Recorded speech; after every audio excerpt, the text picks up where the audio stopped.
if Miles was flirting with Hermione, it was what's up, Granger? What's up, Granger? I'm sorry, but could you imagine the hell of grabbing on her hair? Like he did. Yeah. Oh yeah. Well, he just couldn't let go. She's like, "What are you doing? What are you doing?" He's like, "No, I'm not. I swear, I'm not."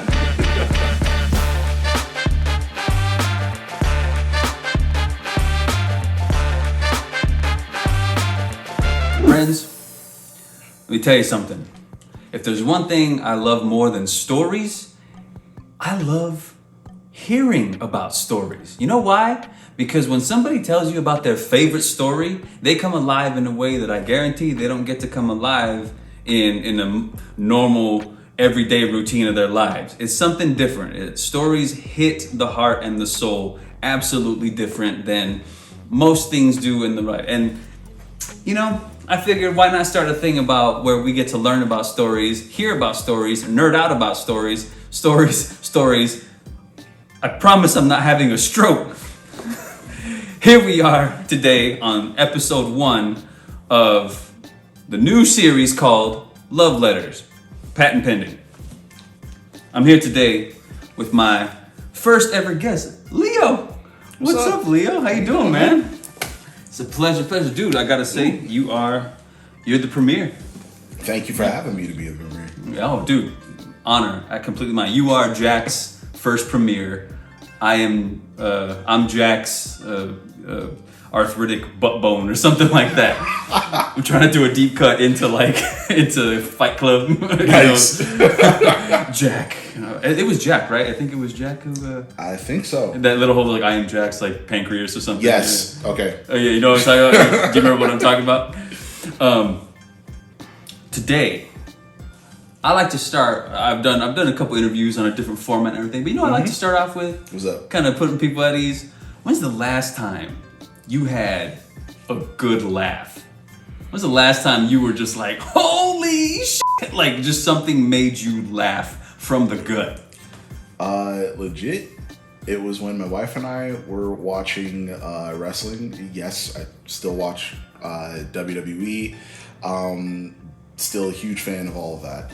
And as we were watching, there was a huge botch.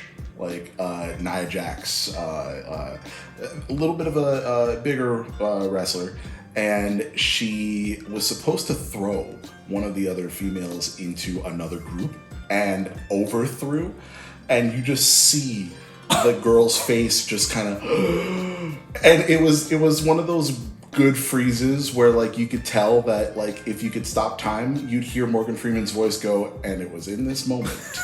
And she knew. She knows we never saw her again. So, and just like that, my wife kind of just pointed that out and was all that was not supposed to happen.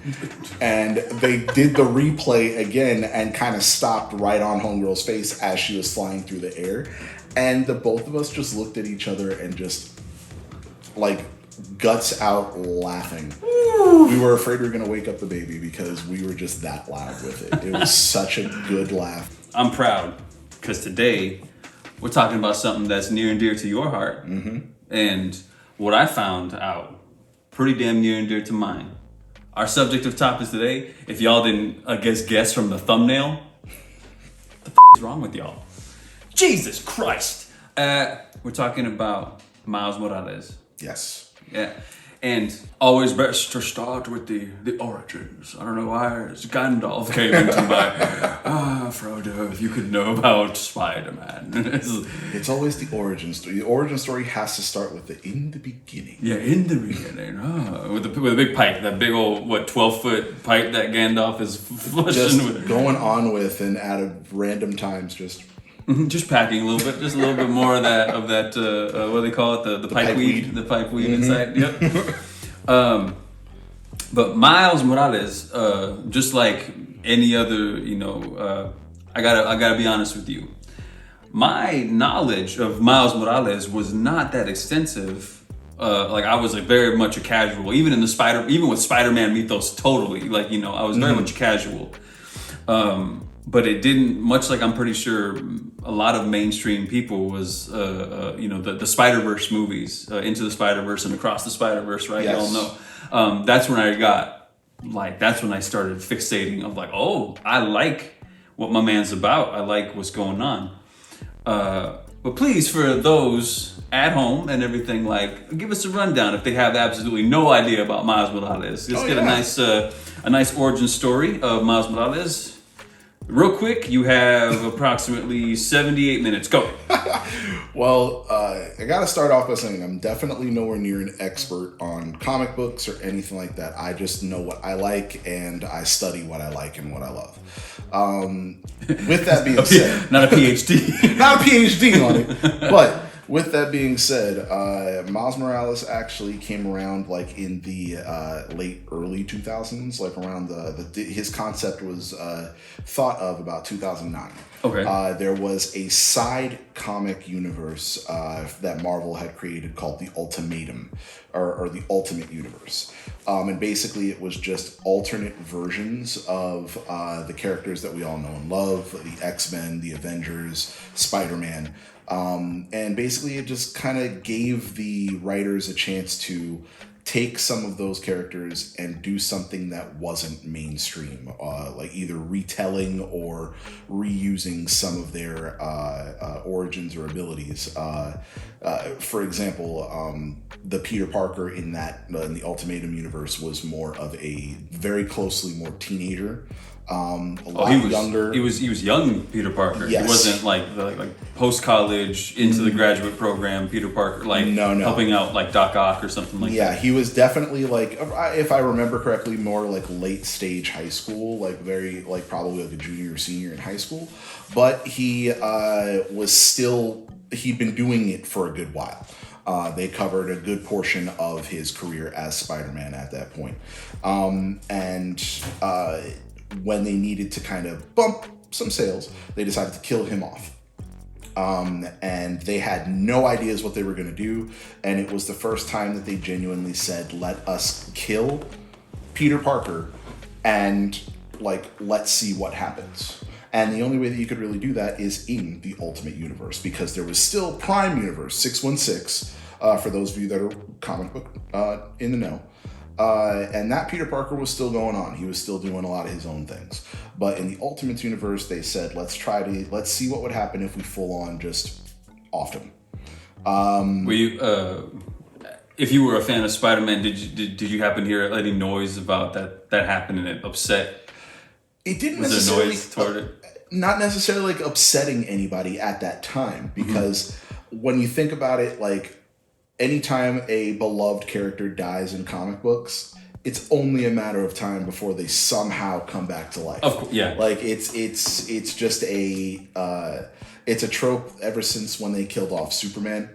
Oh, okay. You know, when Doomsday killed off Superman in the early 90s and everybody legit was like, wait a minute, what? And DC went all out. They did the whole, if you want to buy the comic, it is in this all black plastic cover that looks like a body bag with the S symbol on it and everything. Oh, dang. They went all out, okay. and they had you thinking this was it. You were never going to see Superman again. Oh my! I didn't know that. I only ever seen the one where he like his I think it's like his cape on the rubble, or like Lois holding him and he's like he's beat the fuck up. But that's a lot of the imagery is like so you see that and you think he's never coming back, and then like I think it was like maybe 6 months to a year.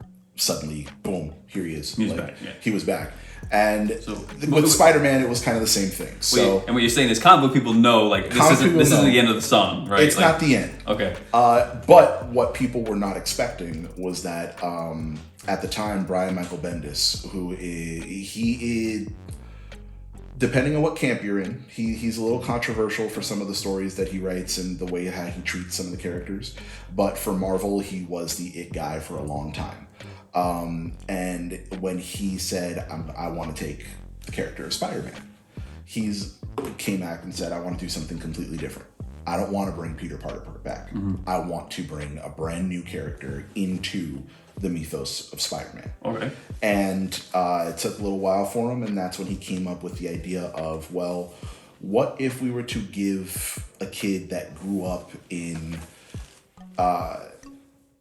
a fairly ethnic household. Doesn't matter what ethnicity you want it to be, but what if we gave him something other than, a white kid, middle class, growing up in Queens?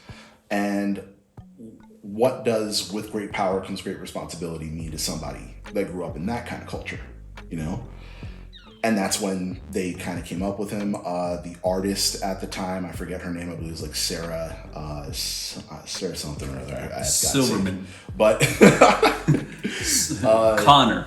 She came back from time. Here, I have the art for you. My son's fine. John's doing good. He's got the Terminator.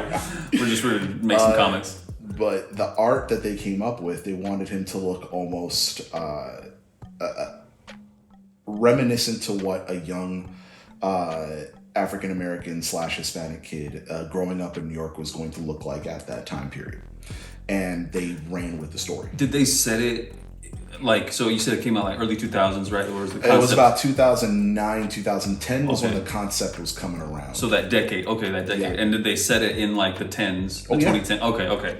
That's like the origin. So that's they didn't maybe go back like to the 80s or something like that. No. Okay. No. He was they kept it modern at that time. Yeah, they kept it fresh. They kept it relative to the time when the book was being written, which was pretty much around that sort of I want to say like mid Obama origin, like when he just got elected into office, and now it's that idea of let's start to uplift some these characters and these stories and whatnot, because that's where the culture is kind of heading to. Right. And that's when they came up with the concept of Miles Morales, and they were like, well, how are we gonna do this?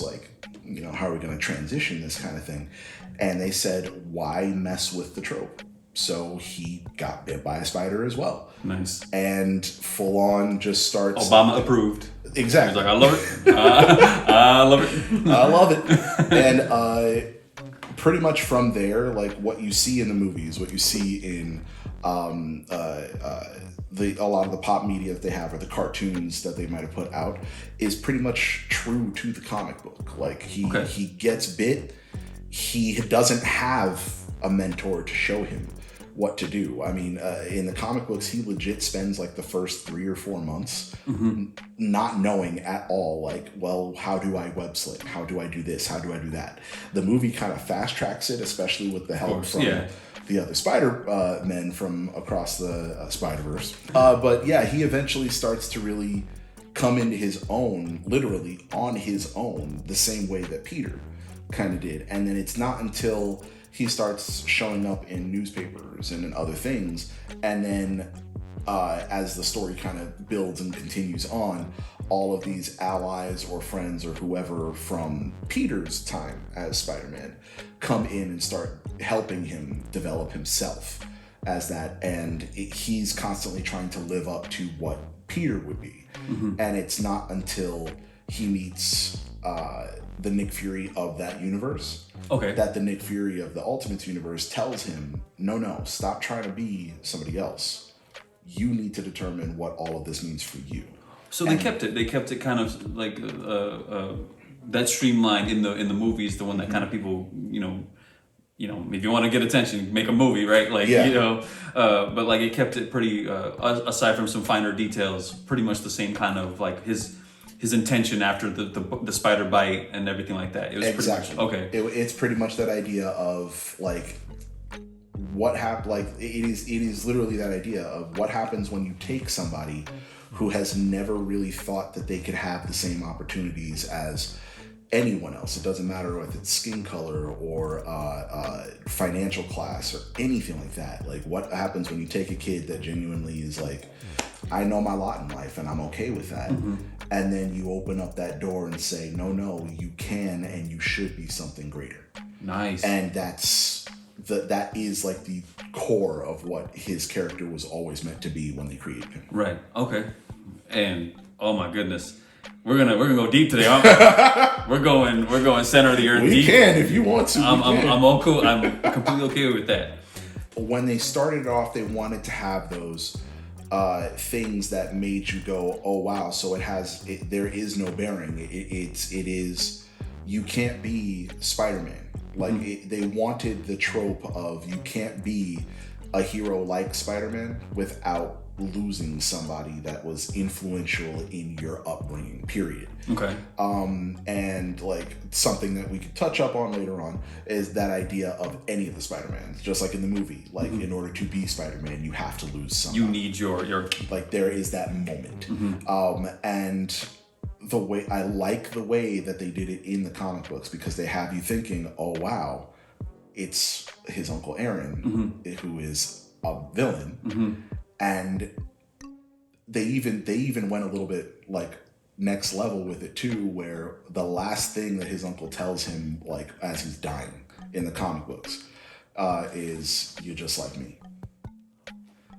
Ooh. And they leave it to interpretation. The way that it was written, the way that the scene is kind of drawn out and everything, you don't know if Aaron is trying to tell Miles like, you know, you're like you are me kind of thing, like don't get it twisted just because you think you're a hero, or if he's like, look, you have it in you to be great, but you have to continue to keep trying. Like they don't really clarify it too much, so it's as it is a trip on how they do it, but it's one of those where I'm like, oh.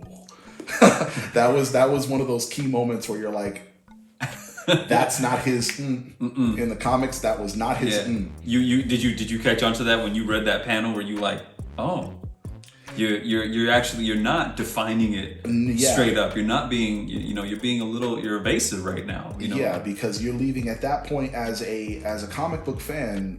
If you're following along with Miles up to that point.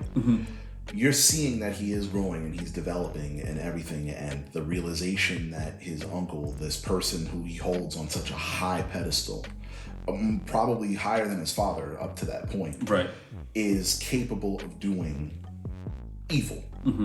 And then once, the realization of identities comes around, and he clearly is like, look, I got a job to do. That job, you're in the way of that job, which means I have to take you out. So for your uncle, this person who you hold on such high esteem, once again, is now not only doing evil, but is basically charged with, I have to hurt you to do my thing. Yeah. Like, at that point, you're just like, no, there's no way that this guy is his blip. There's no way that is his moment to determine, like, with great power comes great responsibility. So at that point, for me, I knew it had to be one of his parents. Right. If this isn't the head person, if this isn't the main bad guy that's going to define me, who is it? Who is the one? And that, once they get to the part where, like, in the comics, it's his dad. And you're like, oh. And that once that happens, it defines everything. It lays it all out completely for him. Right. And I know that there's so much to go into with the fact that it's his dad, but also his dad is a cop. Not only that, he's a black cop. Like, it's especially with what happened in the past 5-8 years going on in our time now. Oh, yeah. Like everything going on with that. But then mirroring what his uncle had told him, like, you could be like me, which is, I think in the movie basically is like, oh, your uncle and I had obviously same upbringing. We both came up real rough, right? But like we chose these things. We're not. Yeah. We, choose to be a product of your circumstance or try and rise above it. But even then, like, the nuance going into that is so... And that's what the movie... that's where the movie comes in with the dramatization of it, more so than what the book could offer. Because you can hear the tone of voice that the dad is trying to get out there, and you can see the actions that he's taking throughout these movies. So, like, just that sheer aspect of... Throughout the entire first movie, it's his dad, and they make you think, oh, it's his uncle. The uncle is the moment and everything, and then suddenly you get to the second movie. Spoilers, by the way. Oh yeah, apologies for that. If you didn't think that there were going to be spoilers in this thing, my friend, damn. Who you never watched YouTube, but yeah. But yeah, when you get into the second movie and you start really seeing like where everybody kind of goes with it, and then they explain, like especially when Miguel explains, like, no, it was never your uncle. Like, you thought it was that. Oh. It was never him. It needs to be this person. Right. And when he even goes deeper on it to try to cut him further, to say, you're not the first Miles. Like, there are other Miles that are Spider-Man. Yeah, we're in an infinite universe. And it's all their dad.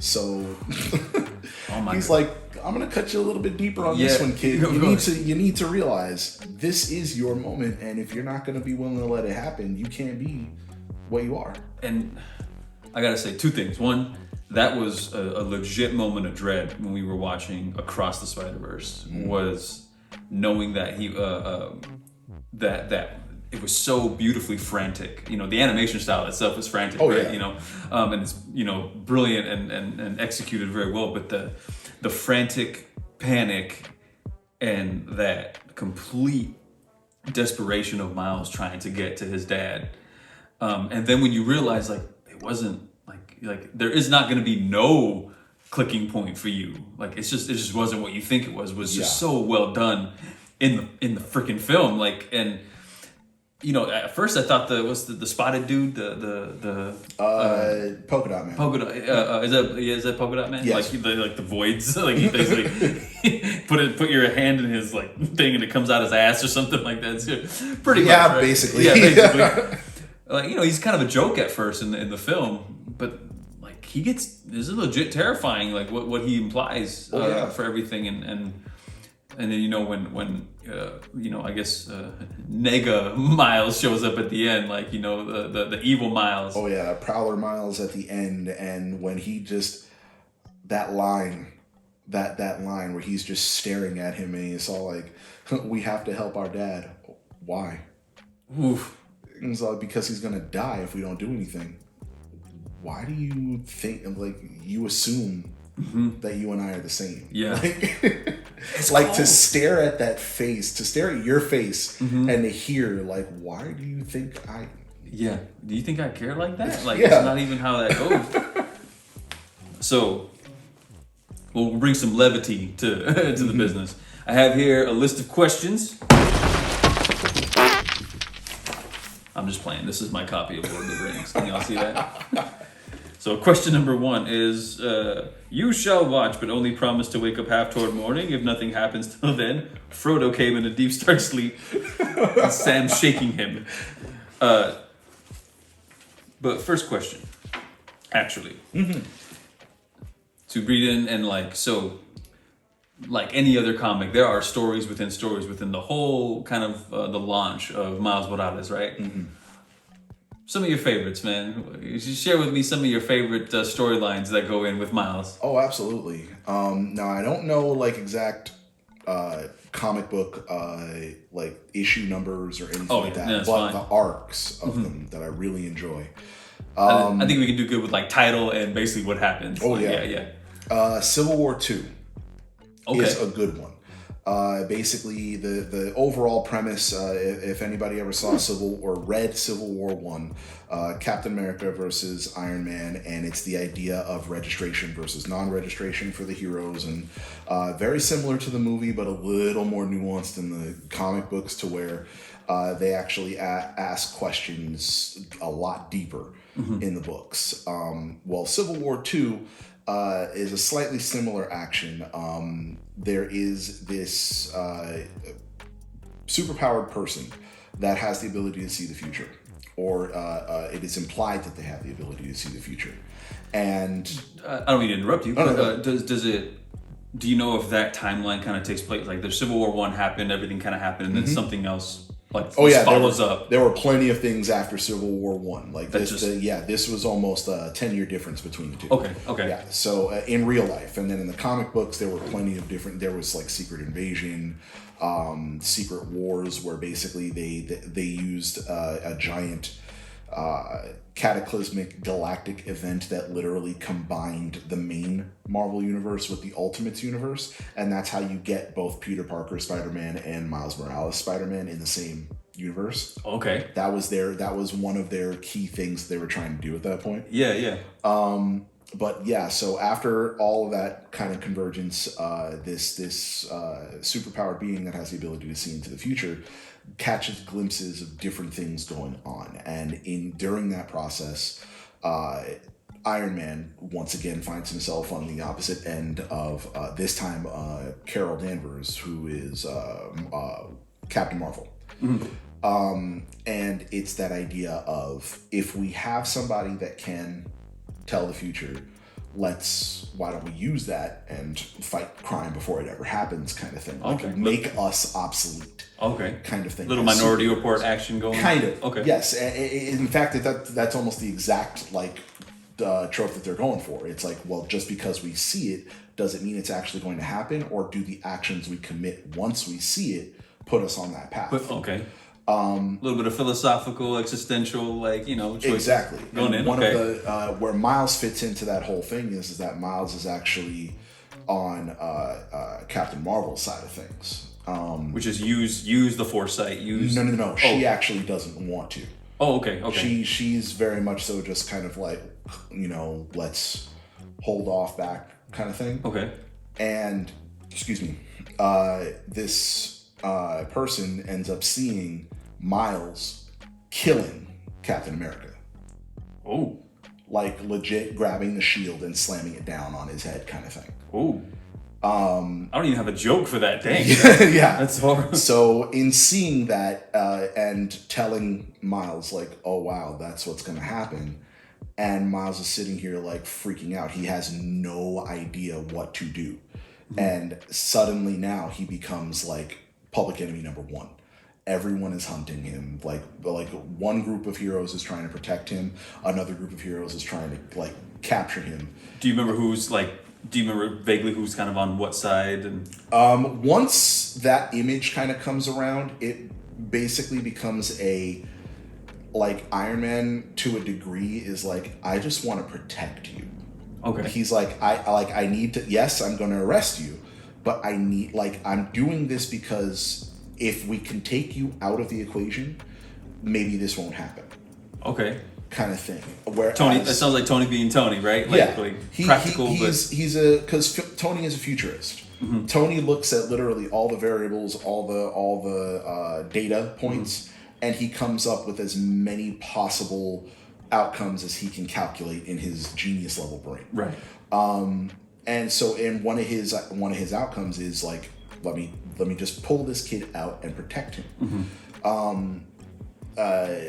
Captain Marvel, on the other hand, is basically just like, well, obviously, if something was seen, why is that the case? So then she starts investigating, like, well, what is Captain America going to do that causes this kid? Because at this point, Miles is still only like 16 or 17 years old. Okay. So he's like, what is going to cause this kid to basically, like, go ape and take out, like... And is the prestige still kind of around, the Avengers? Like, so people know, when you see Captain America, you're like, Captain America. Like, yes. Respect. Yes. Okay. Now, this whole everything segues into... if you remember the Captain America 2 movie, Winter Soldier, the whole Hail Hydra, yes, derived from this particular comic series, where suddenly, at one point, Captain America, like, you think he's a good guy and you think everything like this, and then while he's in a helicarrier, like, looks over at one of the other soldiers and it's all like, Hail Hydra. And he offs the soldier. And you come to find out that this particular... Yeah. There's a whole backstory behind it. But essentially, this version of Steve Rogers was raised and brought back by AIM and Hydra. Mm-hmm. And he infiltrates and becomes Captain America and does all this stuff and everything. Ultimately, I didn't know that. Yes. And... the version of basically the person that could see the future saw Miles fighting evil Cap. Yeah, evil Captain America. Hydra Cap. But there was no context behind the vision, so it's like this whole thing of like, once Cap realized, oh, this was the vision, he's like, then let me do this. And he starts to throw the fight so that way Miles essentially gets him to the point of he's about to kill him. Yeah. So that way he can further the goals of everything else. He's playing the long game. If you see this kid, this young African-American kid, kill Captain America, the shitstorm that would follow. Oh, dude. I didn't know that. So one of the best stories that I like, the best iterations and best stories, that was one of them. Okay, I'm tripping out because I did not know that was legit. I think I saw some shorts. I think I saw some random shorts about the fact that Cap using, and I thought it was a ruse like it was in the end of Endgame. You know, when he pretends, where he like jokes in the elevator with it. Yeah, so I mean, I want to know, like, this did. First off, real quick, let me put this. I'm pretty sure. One thing I did notice about a lot of things, like if somebody would have talked to Anakin, right? If somebody would have came up to Anakin and be like, he's like, oh my God, Master Yoda, I'm having dreams. Natalie Portman's dying because she's having my 2 big ass babies.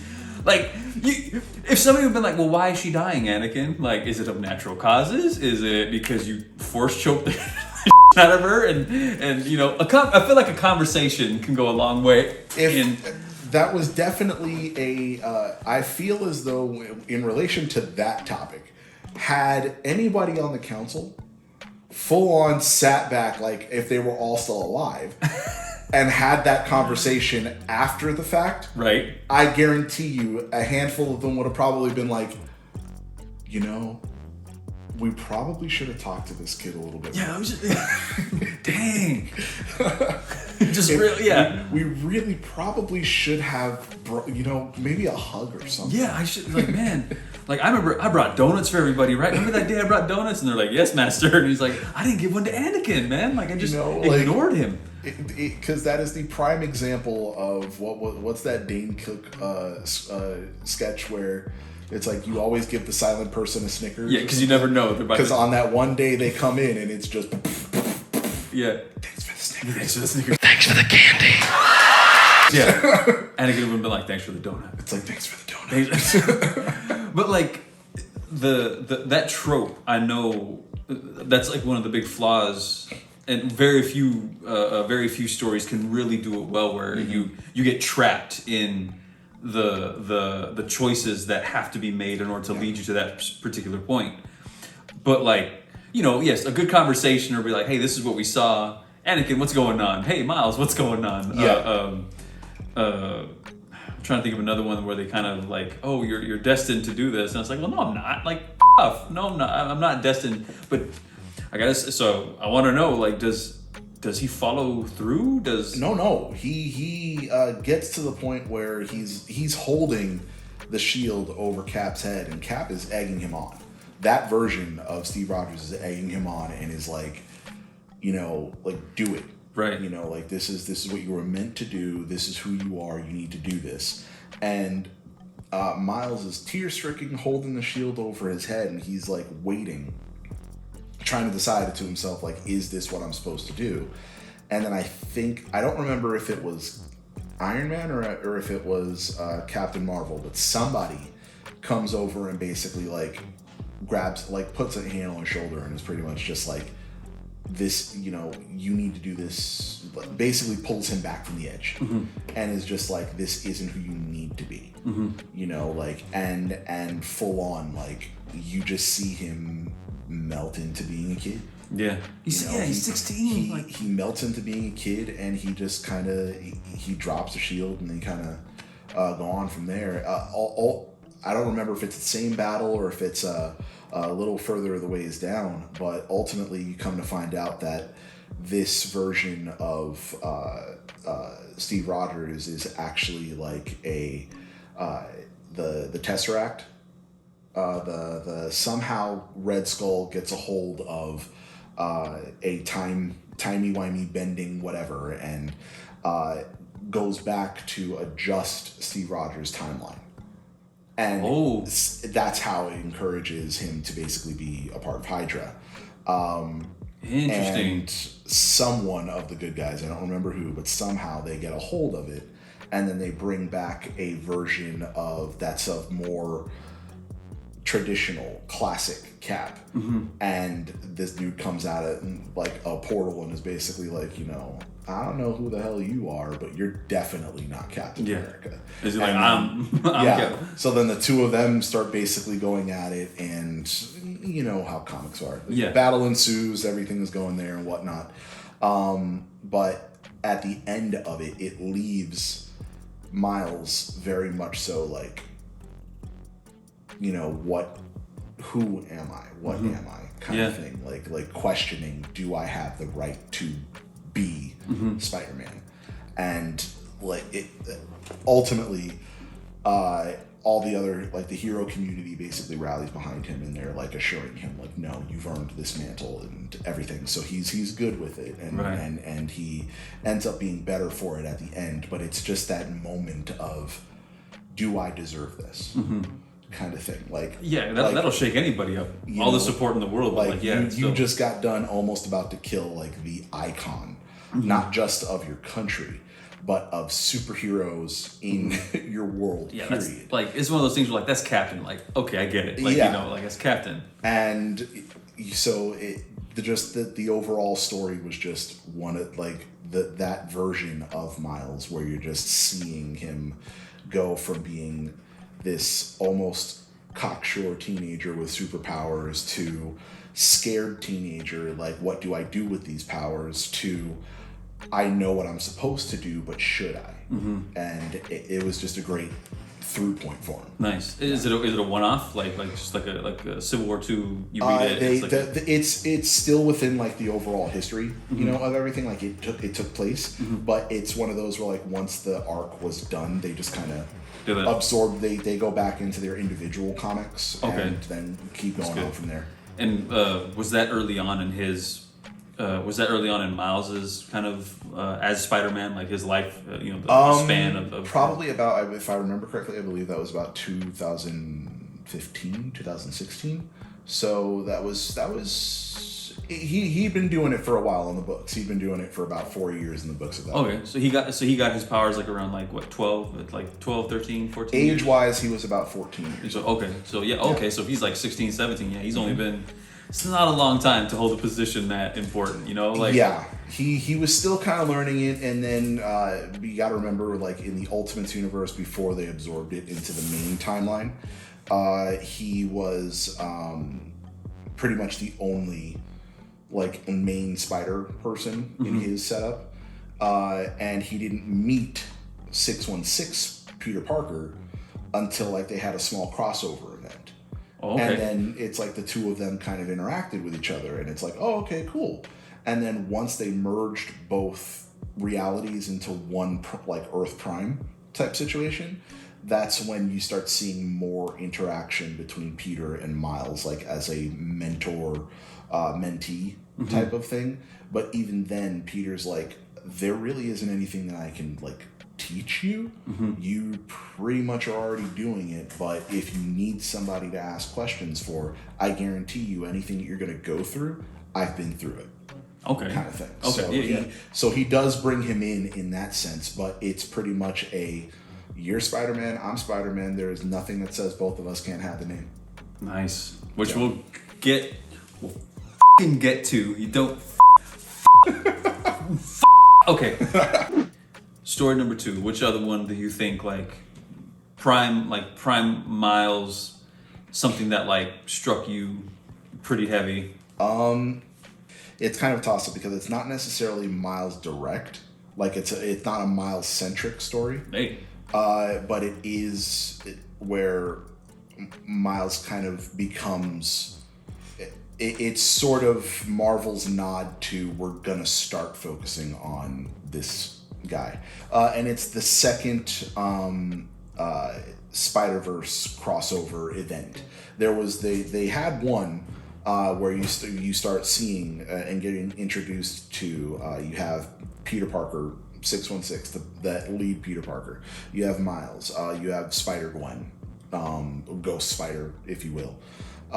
You have all these other versions of Spider-Man and everything, and they all kind of have to come together to basically make sure that all of the different alt timelines and everything stay the same. Right. And in that one, in that first one, he played a good role, but it was more just like Peter sort of understanding and relating to the idea of, okay, if there are more than me, like, let me be the one to lead that kind of thing. And he starts really taking Miles under his wing at that point. The second Spider-Verse crossover event was the one where, like, by the end of it, you really start seeing Peter basically saying, I think I'm done. And he starts to, like, not doubt himself, but he's just kind of like, I need time and everything. And he starts really looking to Miles to put and keep a lot of things going. Okay. In this, you also get Superior Spider-Man, which interesting take on that one is Dr. Octopus somehow gets his mind into Peter's body and he becomes Spider-Man. Honestly, if you want a Spawn-esque Spider-Man, read that book. Okay. Woo. Yeah, it's pretty dark. But ultimately, like, you start getting, like, you see that Miles is now becoming the moral center because Peter is starting to wonder, like, in order for me to do what I have to do I need to go darker? And you start to see Miles being like, no, like, you can still do what needs to be done, but you can be you. Is this and the Peter, this particular Peter, is he like, you know, he's not old, but like he's getting? Oh, no. This is Peter Prime. So like in the equivalence of comic book, because comic books are also timey-wimey when it comes to age. When you start getting into the age aspect of the age difference, Peter is probably in his mid-30s by this point. Okay. Like early to mid-30s, while Miles is still like maybe 16 or 17 years old. Okay. Kind of deal. But, you know, it's wear and tear, man. Like 30 years of being Spider-Man. Peter's been doing it for probably about 15 to 20 years at this point. He's, you know, been married, been divorced. He's had children. Those children have been erased by some aspect of whatever. He's had clones made of him. He himself has died and then for whatever reason was brought back. The entire world found out his identity, and then he made a deal with the devil and they forgot him completely. Like Peter has by this point gone through so much that he just sort of is like, you know what, if there is someone else now that is capable of doing this, I think I can take a step back. That's fair. And that's where you start to see like Miles' story start to come a little more center stage by the end of that crossover event. Oh, okay. I want to ask this question, but like I don't yet. Principally because like it does lean into the I don't know if the criticisms are completely unjustified, but the intent of the source of the criticisms might be the shifty part. You know what I mean? It's like where is your heart coming from with that perspective for this criticism? Does that make sense? Like being the fact that, oh well, you know, why are we erasing a legacy character in order to make room type of deal? But sticking with that story, like I wouldn't be able to wrap my head around, well, why don't you understand that? Every one of our heroes, like, you take the most badass anybody, a human character, you get tired. You know what I mean? Like, Rambo got tired. You know, like Rocky got tired. I don't know why I'm on a Sylvester Stallone kick right now. With like, no, but you're right. In general, like, you when you're taking a cult favorite character, when you're taking somebody that the majority of comic book fans have grown up with over decades, you know, and generations even, depending on, you know, how far back you want to go. Yes, there's always going to be a don't touch what's not broken or don't touch what's mine. Because some of these people, like these characters got them through probably some difficult points in their own lives. You know? Absolutely. So when you like a prime example outside of the obvious differences between Peter and Miles, when you look at the when Batman back in I want to say it was like 2011, 2012, and they apparently killed off Bruce Wayne, and they passed the mantle on to Dick Grayson. Okay. That's one of those that they have been lining that up for like decades. You pretty much knew that at some point in time, Dick Grayson was gonna be Batman. Right. You knew it was gonna happen for at some point in time, and that was the whole point. He was basically being groomed. What's the point of having a sidekick if you yourself are not going to, step out for a little while? Yeah. And if you're sticking to any type of something in comics, like he's gonna get old, like, and even he's still a badass, obviously, but he will end. You know what I mean? Like, exactly. But because Dick Grayson, being the character that he is, while he was a good Batman, he was not the Batman that most people grew up with. So a lot of people were disappointed in that because they're like, well, wait a minute, why isn't he doing this the way that Bruce would? It's like, well, because he's had now a few years to be his own superhero, and now he's bringing a little bit of his personality into what this was. And it wasn't until they brought back Bruce Wayne that they explained it. Like, the writer actually came full circle and full on explained. Like, Bruce flat out tells he's speaking to his actual biological son, Damian. Oh, okay. And he's telling him, because Damian at this point is having a little bit of a self-crisis point, like, why is it that, like, you won't let me be the Robin that I want to be? And he's like, well, you got to think about it this way. Dick is what Batman should be. Dick is the kind of man that he it's about justice. It's about always making sure that good prevails, but you don't go far. You don't go too far. Right. Like, there's always that line and you never cross that line. That's Dick. Then you talk about Jason Todd, who is the second Robin who got killed and then brought back to life and became a bad guy for a little while, but is now Red Hood. Okay. Yes. And Bruce explains to him, like, he's supposed to be what Batman can't do, but sometimes needs to do. Then you have Tim Drake, great detective, and it's like, and like the fact that he's like, Tim is the detective, he's the brains kind of thing. He's like, you are a combination of all of them. Like Damian, like telling his son, like, you are a combination of all of them, and you will eventually take my mantle and you are going to be better than all of us. But in order to do that, you have to follow for a little while. Yeah.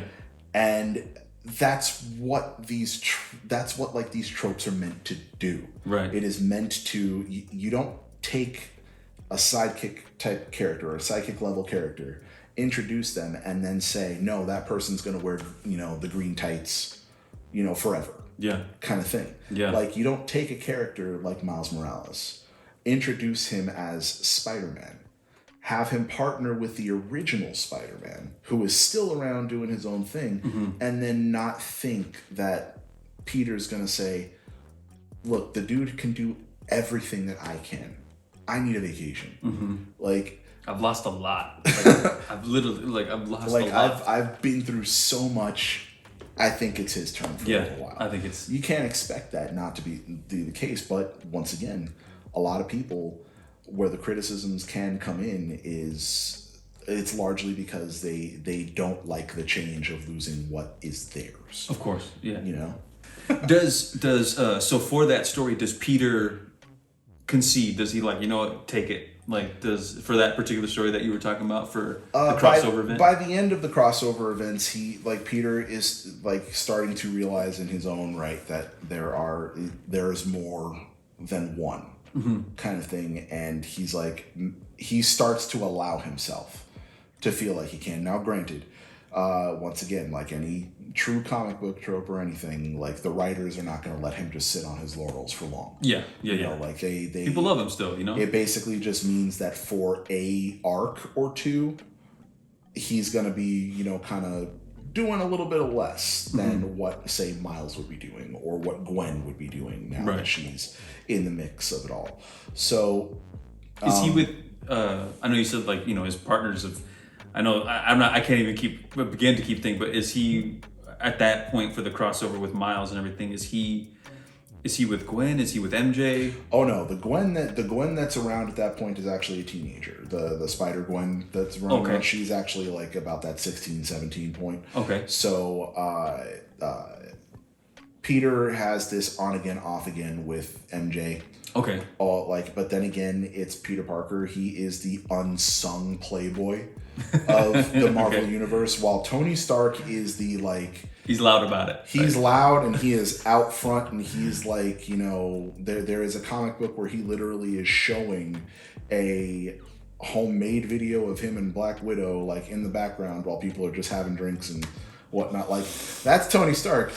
But Peter just kind of... Iron Man 2 would have been so different. Peter just kind of goes in and he silently has his moments with people, and that's it. Yeah. Like a lot of them are never long relationships. Yeah. MJ is his one and only, but I mean, granted, recently that kind of stopped. Mm-hmm. But yeah, there have been many a writer that have tried to destroy that. Oh. But fans constantly are like, no. Yeah, you got to bring it back. Yeah, bring it back. So have you partook in the games, the recent games that came out? Oh yes. Okay. I know we have Spider-Man, then we have Miles Morales, then we have Spider-Man 2. Reese, I know there's been way more Spider-Man games than this. Yeah, I'm not. But for I'll keep it recent. For the I think it's 2018 Spider-Man. Is that when it came out? 2018, 2017. It was like 2018, 2019. Yeah. Okay. So that one, then they have the Miles Morales. It's not a deal. It's his own game, right? I think it was kind of meant to be like a side, not necessarily DLC, but it was in the same engine as the first game. Okay. So they kind of just sort of placed it. I view it as it was more like that holiday special kind of thing. Okay. Like it's not a full game, but here we go. Yeah. Okay. And then now we have the Spider-Man 2, which is 2. And we have them with fan favorite Venom. Everybody loves Venom and Sandman.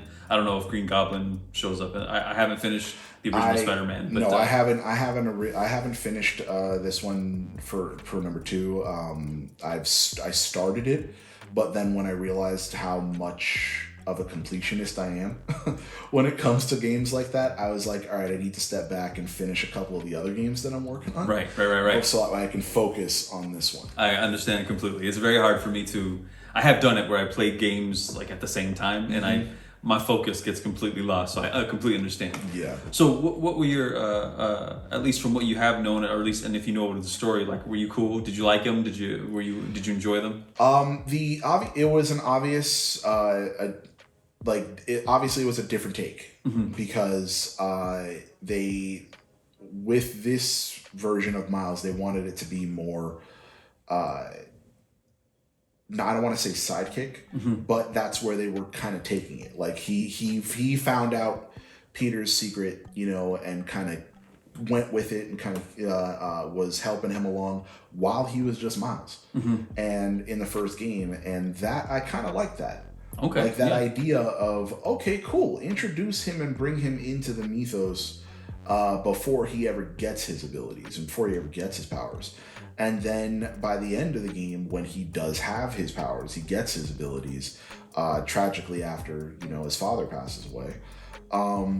It's that question of what kind of hero, what kind of Spider-Man would Miles have been had he had Peter from jump one teaching him everything. And that's kind of the story that the games produce, and I'm loving it. Okay. I really do dig it because it's that you're giving me that, hero, sidekick, mentor, mentee thing that like everybody kind of loves. Once again, going back into Batman and Robin and all of those kind of like the Teen Titans and everything. Like you have the Young Avengers and the fact that the movies are gearing up for that kind of thing without actually saying it. So giving that in the video game aspect, but still allowing Miles to have his little section of the video game was fun, and like probably one of the things that I love doing in the game, in the Miles Morales game, playing as Miles, where he's wearing the suit, where it's not his full suit. Yeah, it's him wearing like, you know, the sweatshirt and the shorts and everything, and just some sneakers, but he is. I'm web slinging throughout New York. Yeah, you know. I gotta say, I love his, like, the take that they do with some of the animations where like he'll have his spider suit, but he's got his hoodie. Mm-hmm. I love that. I fucking love that, man, because it's just like I was like, you would, and he does. It's not always like the spider boots, or like that one piece. It's like it's his sneakers. It's just his sneakers, and like to be that kind of goes back to one of those things I was telling you about a while back. Like it's that feeling of, here I have this character that is on my television screen that I'm controlling, and he is whizzing through the streets of New York, and a lot of these are places that I can say I have physically been there. Mm-hmm. I grew up in New York myself. Upper West Side, 96th Street represent. And to have that feeling, to have that visual of a character that looks like me as I'm going through and swinging through those streets, it's like that's every fantasy I ever had when I was a kid. Yeah, watching the old school Fox Kids Spider-Man show, yeah, where you're just swinging around Midtown and you're like, yep, I'm doing this right now. So it was definitely just like the games themselves and the story that it presented was original while still holding true to what they were building. Mm-hmm. If you're a comic book fan, right, or even in the movies for that matter, it still takes all of that and then just slightly tweaks the story to make it relatable for a game. Mm-hmm. You know, because keeping it fresh for exactly people. You have a story that you can go with for when you're reading something on a comic book. Mm-hmm. That same story isn't exactly going to translate well into a movie, so that's why they have to adjust it for the movie. Same thing for a movie is not going to exactly translate into a video game. Mm-hmm. So it was enjoyable to see that the writers got it right. Yeah, in that sense. So, and not just for Miles, but also for Venom and for the entire the whole everything. Yeah. Because they went hard in introducing, like, you had Venom, you had other symbiotes and everything, you had all these other characters, and you're just like, this is not what I thought you were giving me in the trailers. Like, you can have some whiplash going into some of that stuff. Yes. Yeah. And the I don't know, like the how you said it perfectly, where it's just like the medium of comic to movie to game. Sometimes I think, like, man, you would even have to dig even further in a way, because now you're talking about a complete interaction, mm-hmm, with a game versus a film, where you really are a third person. You're a fly on the wall. Oh yeah. You know, but where now you're, pun intended, I guess, like you're a spider on the wall. You're a spider on the wall, just kind of sitting there waiting for it. And yeah, they were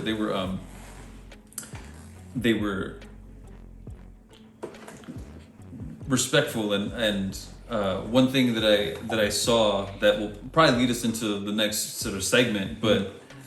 How I know one of the critiques of the game, like, I haven't played it, so this is all hearsay. I got no problem saying, like, I don't know. It's basically what I've just echoed through the thing. But there's parts in the game where, as Miles, you do things, nothing grandiose, nothing like you're not stopping a bad guy every mission. You're not stopping a bank heist every mission. Like, sometimes you're helping somebody get their cat out of the tree. One of the funnest missions in a game you will ever play is finding Spider-Cat. Like, okay, like it is like, legit just one of the most kind-hearted and cutest things in a game. And that's another thing. I'm like, yeah, because like I said, I'm not even a spider head, but what I know is, like, I'm your friendly neighborhood Spider-Man. Mm-hmm. I do things to help, like, people over, like, in the streets of New York. Like, this is what I do. So was it that bad? Like, to just do, like, mundane tasks in the game? Was it insulting, I guess, as a No, because that can be coupled with the question of, does a superhero constantly have to be world level threat? You know, like right. they constantly always have to deal with a world level threat. Right. You know, like Batman, when he got his start, he was only handling things like in Gotham City. Now they're, you know, Justice League and everything. He's going out into space and all this stuff. Yeah, Darkseid has a fit. Like he's there. Like and even Superman to a degree, like the majority of what he does is in Metropolis. Granted, a little more grandiose, but still, like Spider-Man, when they got his start, when Stan Lee and Steve Ditko created Spider-Man back in the 60s, I believe, late 60s, he was a high school kid. He didn't go outside of the city very much, and even then, a lot of what he was doing was in like Queens and the upper, like the north side of the island of Manhattan. He wasn't really going down into Midtown and anything like that until he like got older. Yeah, I don't even think he'd ever been out of New York, right? Like yeah, Spider-Man to anybody that knows the true history behind a lot of the characters, Spider-Man is a street level character. By street level, or we're talking about like these are people that handle like purse snatches, simple bank robberies, you know, like muggings, little things like that, like the kind of stuff that you're going to see Luke Cage dealing with in Harlem, the kind of stuff that you're going to see Iron Fist dealing with in like the Upper West and Upper East Sides, like the Daredevil. Like these are the locations where they have their neighborhoods, and they mostly just handle a lot of what was happening there. Would they come together whenever something was attacking the island of Manhattan? Yeah, something big. New York, something big? Yes, they would. Yeah. But when there wasn't much going on, they were sticking close to home. Nice. Like Peter for the most part was handling shit. I mean, he's in college. Yeah. He was going to what the comic book equivalent to NYU. He was sticking around school. Yeah. He didn't want to be that far from Aunt May. He didn't want to be that far. Yeah. So when you break down that, you know, the majority of what Miles is doing is in Brooklyn, and if you're going into a video game where you're trying to be Spider-Man, once again, he is a teenager. His school is located over here versus where he lives over here. He's not going to break too far out of where his boundaries are. One, because, you know, it's his home base type situation, but two, he wants to keep the people that he loves safe, just in case anything ever pops off. I'm close to home, right? Like I'm there. Gonna stay close to home. Yeah. So for a lot of people, a lot of the criticisms where it's like, oh, well, this is just filler, or this is what. Well, yes. Welcome to video games. Side quests are designed to keep you drawn into the game.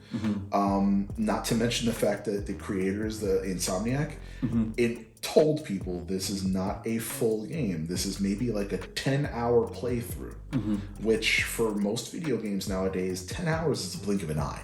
Yeah. But still, this is meant to be filler. Yeah.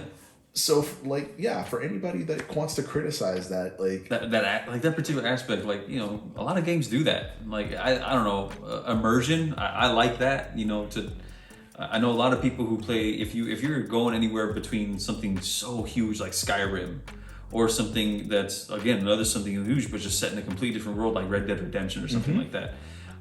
I always kind of figured it being just like, hey, you're gonna do some mundane shit, because if everything was Cat picking up the hammer at the end of Endgame, all through Endgame, you get bored. After a while, it just doesn't mean anything to have those big moments. No. So, I mean, not to mention the fact that, once again, it is a game. You're doing those things in the effort to improve your level of play in the game. Yeah, and play how you want, too. It has nothing to do with the story. It has nothing to do with the character. It's just that's how the game designers wanted it to be done. So if you're going to criticize anybody, criticize the industry. Yeah. Making the games. I love the industry, by the way. Don't hate on that. This is hate mail. But where's he live, Dimitri? I don't know. But it's like if you're gonna hate on the way that the game is being played or how it's meant to be played, don't hate on the character or the story. because that has nothing to do with it. The story was always meant to be that short. It was always meant to be that concise, and then all the extra stuff is there for replayability. You know, so that for anybody that has any kind of critique on that, they're not. I don't want to say that their opinion isn't valid, because everybody is entitled to that portion. It just kind of comes down to direct your frustration at a proper medium. Don't direct it to what the character is willing to offer you. So a question about Miles, actually, because I didn't know if he's very smart. At least I remember in the Spider-Verse, like he purposefully, you know, that thing about like he purposely gives the wrong answers so he can get kicked out of the school. Does he have the same kind of intellect that Peter does, or is he just is he different because he's not really into like the engineering? I don't remember if like is he different in the books about he likes engineering, biology, the sciences, stuff like that? He is intelligent. He's definitely up there. But by equivalence to it, like in comic books level, there is genius level, which is like you have your Reed Richards, Xavier, Beast, Hank McCoy, Doctor Doom. Oh yeah. And Peter Parker. Peter, Like they're all genius level, but there's like a Tony Stark genius level mental, but there are different grades of that kind of thing. Miles, as he gets older, will definitely have that genius level intellect, but he is where his aptitude is mostly just of like for a teenager, he's definitely well above. Like he at 16, 17 years old, he could definitely go into college and, you know, knock a lot of that out of the park easily. Right. But it's just he's trying his damnedest to just be a kid at the same time. With it all. So he holds a little bit back on it, but at the same time he shows a lot of it as well. Where you see a lot of that is in the Young Avengers comic that he's in. He actually displays a lot of that. There's another character that he kind of works well with called Amadeus Cho, and he's like Hulkling. Like basically he's like this, like he has the powers of the Hulk kind of feel. And the two of them just kind of go back and forth a lot because Amadeus Cho is considered the one of, if not the top intellect on Earth. In the comic books at that point. So. And Miles is able to keep up. Miles can keep up with him, but not like exceed or like, you know, it's more like a think Tony and Rhodey. Like Rhodey gets it. And he has the lingo and a lot of the, it's like you could get in a lab with him and he'll walk around and whatnot, but at the end of the day, he's going back to Tony and saying, okay, what next? Exactly. And that's kind of where Miles is at. Like he can hold his own, he can keep up, but at that age, the age that he's at, he's very much so like still learning. So with the right tutelage and with the right chances, he could totally be genius level. I don't know why that particular. I know for me, one, as both minorities, but two, like the type of expectations minorities go in for education and everything like that is a whole different thing. And I know for me personally, my relationship with institutionalized education is a very like is a oh my goodness, it's a torrent. It's a weird. It was very my experience with that was just very weird. So.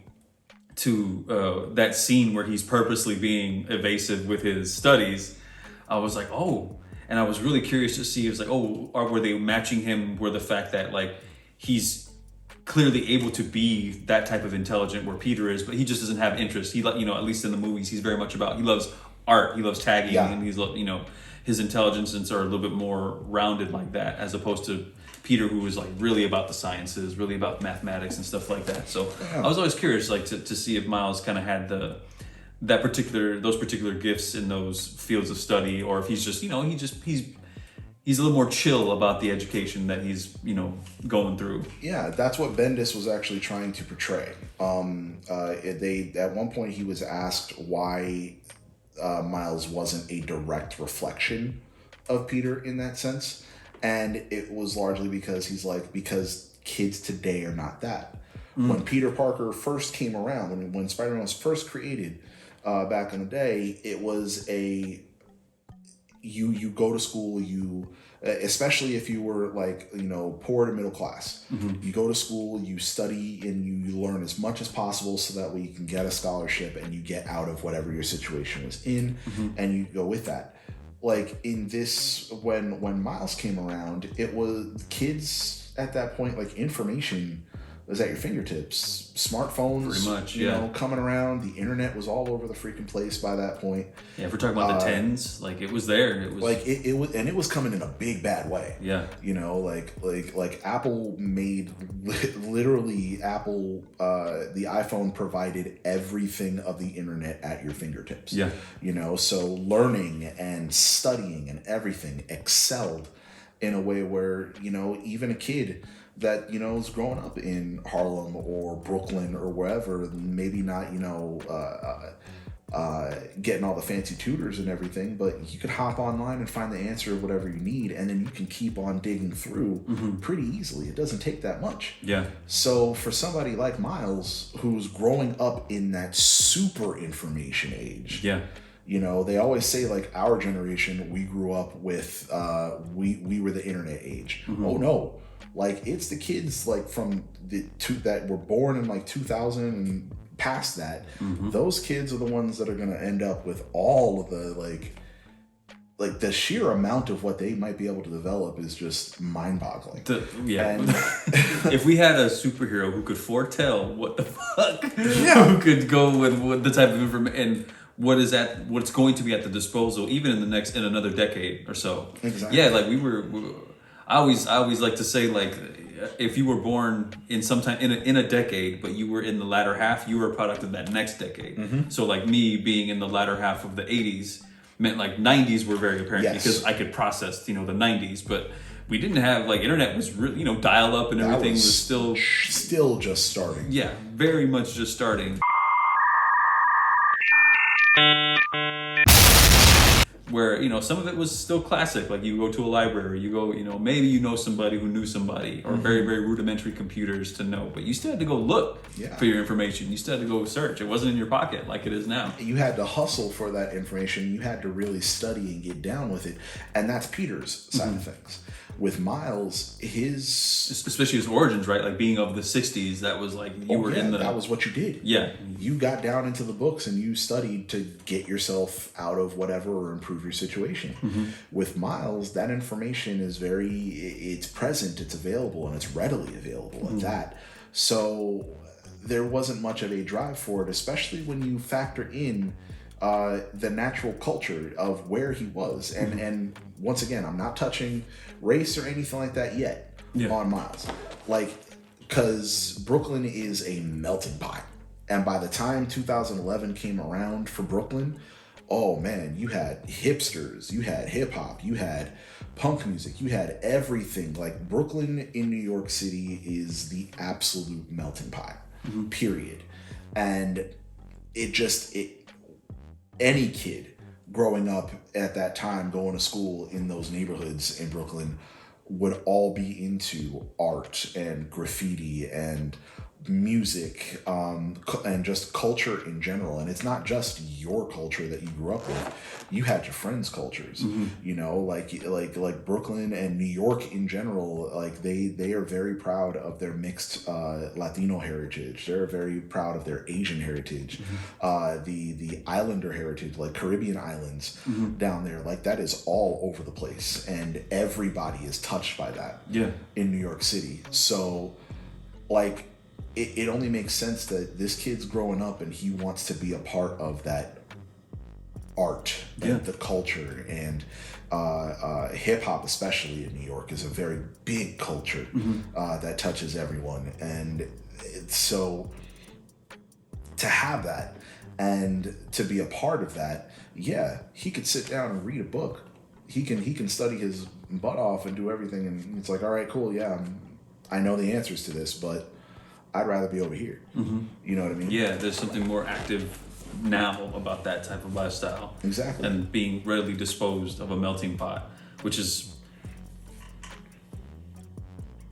being part of a melting pot, y'all, is an education in all of itself. Exactly. Like it's a beautiful one at that. All right, my friend, I'm gonna skip to Mordor chapters. Right.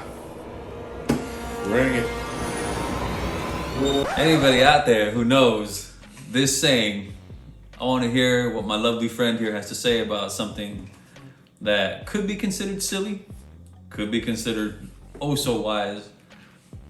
We're about to find out.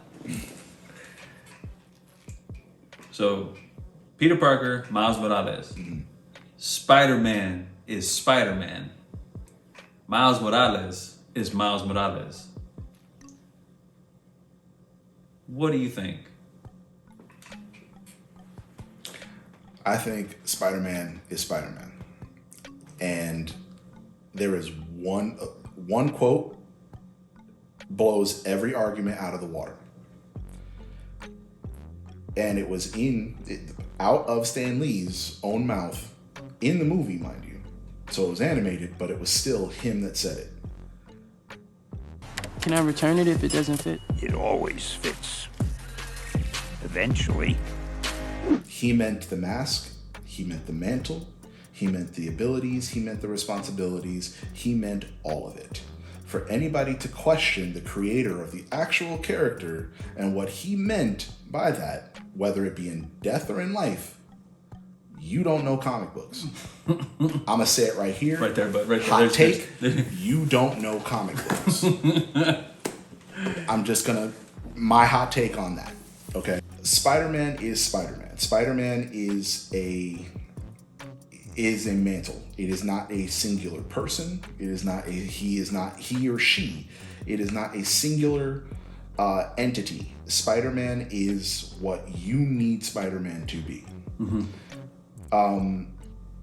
Peter Parker's Spider-Man is Peter Parker's Spider-Man. It doesn't matter what universe you are in. Peter Parker is Peter Parker. Miles Morales is Spider-Man, but he is Miles Morales Spider-Man as Miles as a human, as him when he's out of the outfit, completely different. Yes. Miles is Miles, Peter is Peter. The moment the mask comes on, they are both the exact same. The only real difference between the two of them is their power set. They both represent what it means to do the right thing even when it is extremely hard to do so. And they both mean what it means to keep going when impending and absolute loss smacks you down. So for anybody to sit there and say, well, no, he's not Spider-Man because he doesn't look this way or he doesn't act this way. He's not supposed to. Not outside the outfit. When he's in the outfit, there is no difference between him and Peter. Absolutely not. And I'll even go even further with this. Introduce Spider-Gwen into the mix. When you introduce Gwen, the exact same aspects. Great loss. Understanding that with that loss, you still have to keep going. Carrying the secrets that she has about having her powers. The fact that in the comics she lost her powers, got them back through other means, and still has to hide that aspect of how she got her powers back. But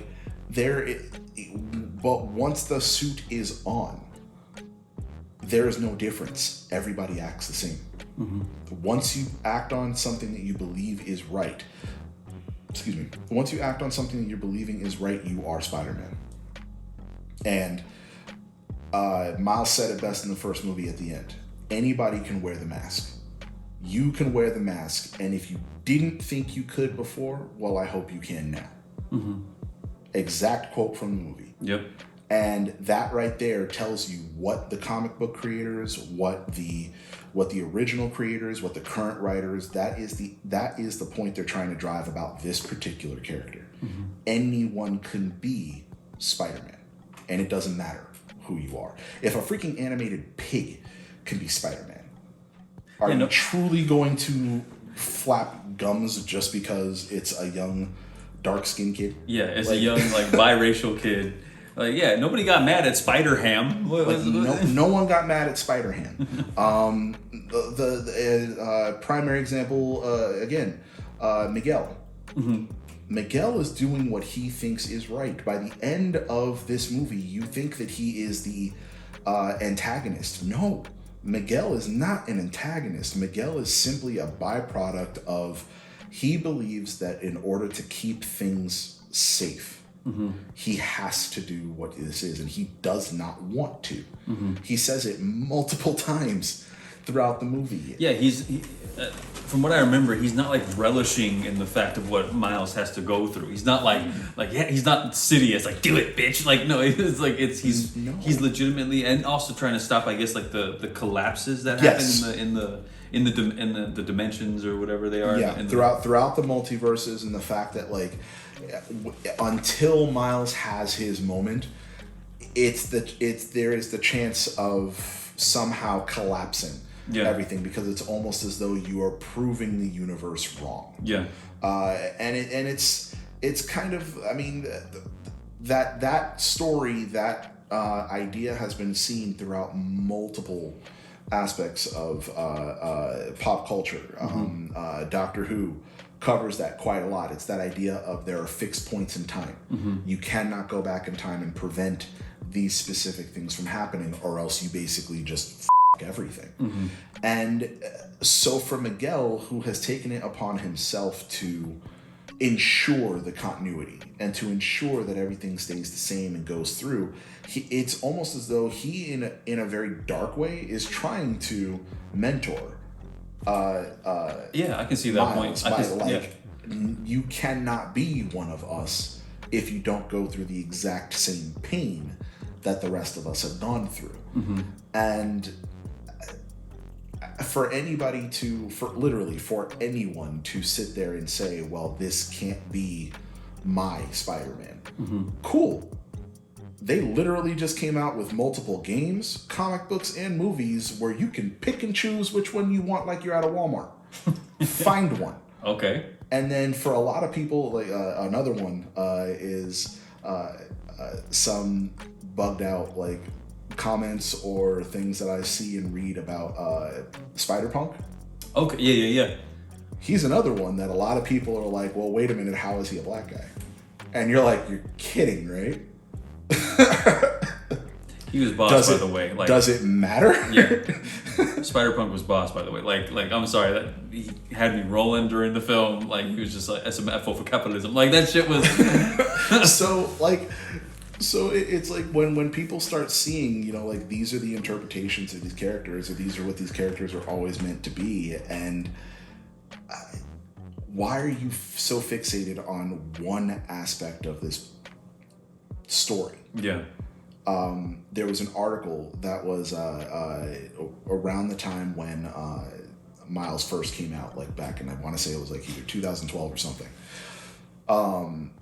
There was an article that the Washington Post, it was the Times or the Post, one of the two, but somebody basically came out and said, there's a new Spider-Man and no, it's not Peter Parker, something to that effect. And the gist of the article was, before you hate on the character because of how they look, base whether or not you like the character on the stories. Because that's where the meat of it is. The majority of the time, you're never going to see this character's face. They're wearing a mask. It's a mask. And you don't know. If you just picked up a comic book, the majority, 80% of the comics that you would ever pick up that have Miles on there, and it just says Spider-Man. Unless it actually reads Spider-Man Miles Morales, you would never know that this guy might be, other than white or black or whatever. He's wearing his suit. You don't know what he looks like. Yeah. So it's a little, to me, that whole aspect of, oh, this is Spider-Man, this is Miles. Doesn't hold any water to you, does it? No. I can't tell you a few things. Two things. One, comedically, I love that part in No Way Home with the three Peters and everything. I like when that little interaction between Andrew Garfield, Spider-Man, and Electro and Jamie Foxx. He's like, I could have swore you were black. He's like, oh man, I'm sorry. Like Andrew Garfield just be like, oh, like dang, like dude, man, my bad. Yeah, because he gets it, and especially that iteration of Peter would get it because he's. I know people criticize because he's a little more cool because he's a skateboarder and stuff like that, but he would get that, especially because he befriended Electro before he became Electro. Exactly. And back on the heavy side, I can't tell you why. When I read that tweet and I saw that thread, I didn't see the tweet itself, but it was punctured into a video, and I can't tell you why that bugged me so much. I could, but it didn't make sense, and then exactly how you said, because I'm pretty sure Stan Lee said it. I think I saw it in an interview with Kevin Smith way back when. It's very one of the very few comic book characters even back then that was covered from head to toe. Like if Captain America, you still have this much of his face. Spider-Man's completely enveloped in his costume. Oh, you know the good thing about that? Yes. You could be any kid. Yeah.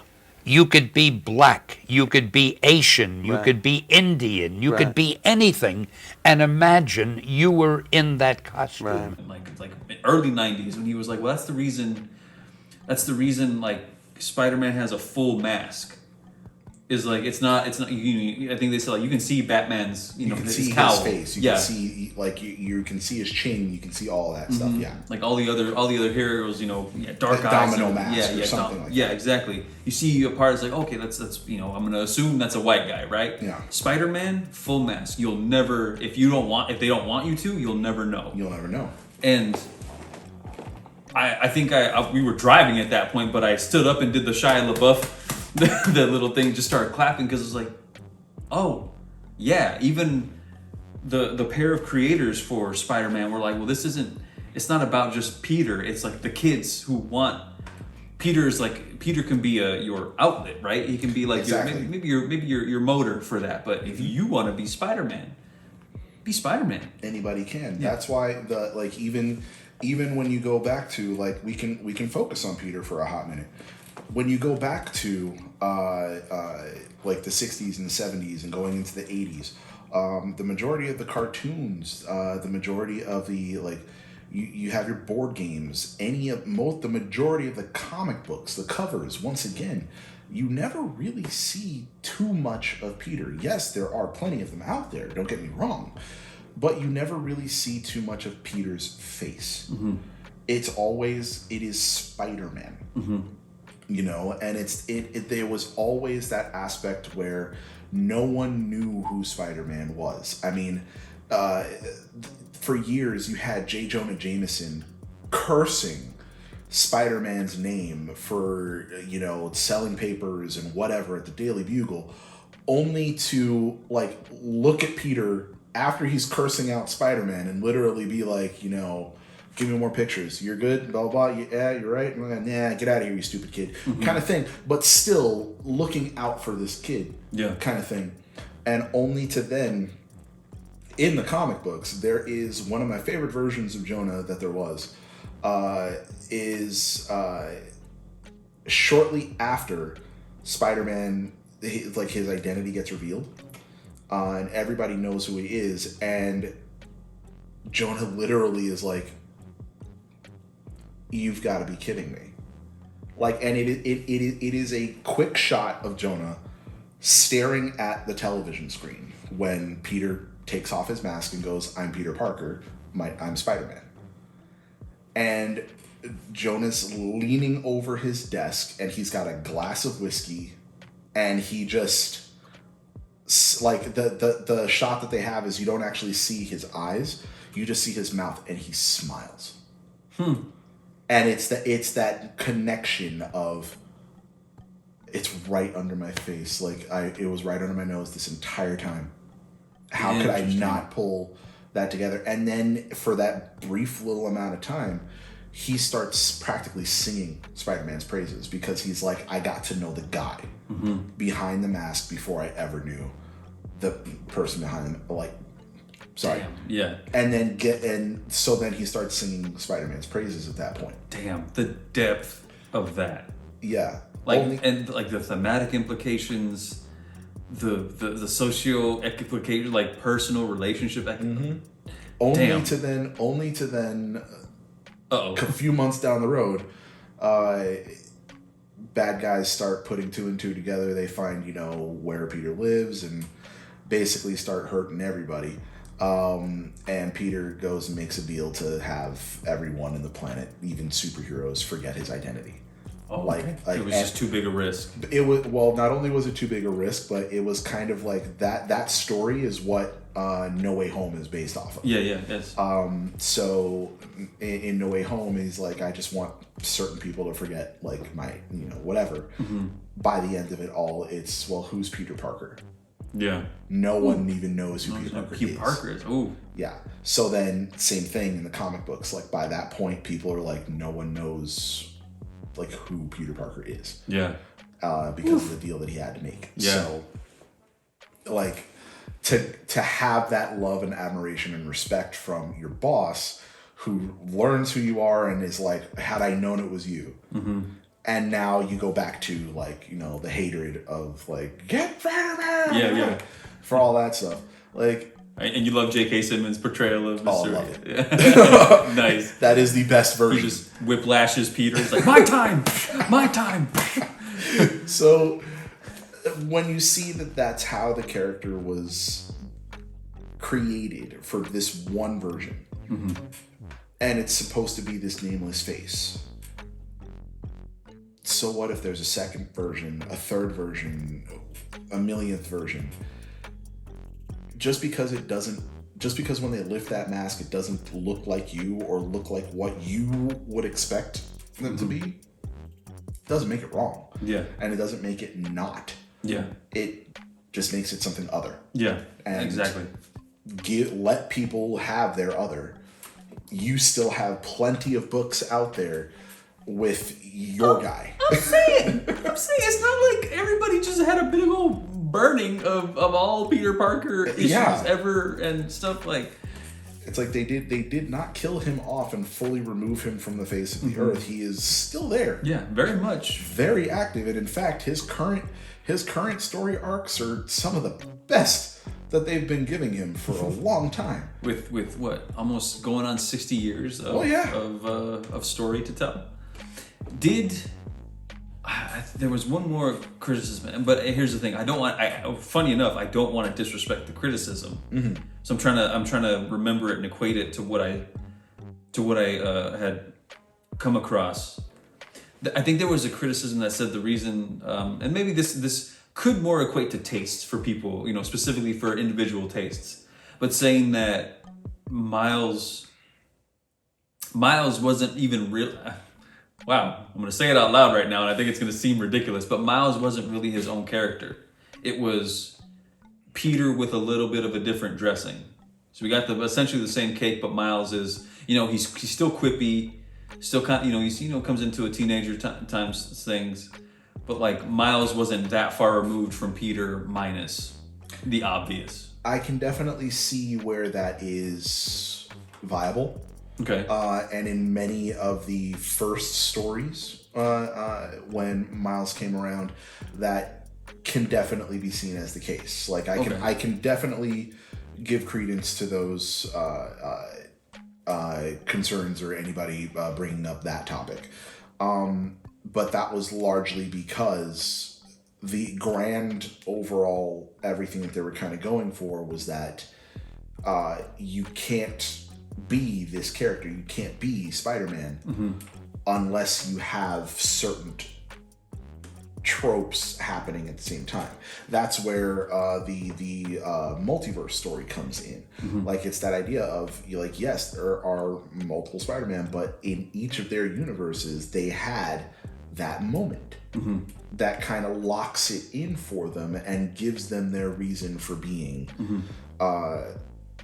their version of Spider-Man. So to say like that, yes, he had an uncle who he lost, you know, and that yes, he even lost a parent after the fact. You know, yes, obviously that is the case, but Miles didn't really have a major love interest until he met Gwen, and then they really started diving into that, and then they switched it around to another character just recently.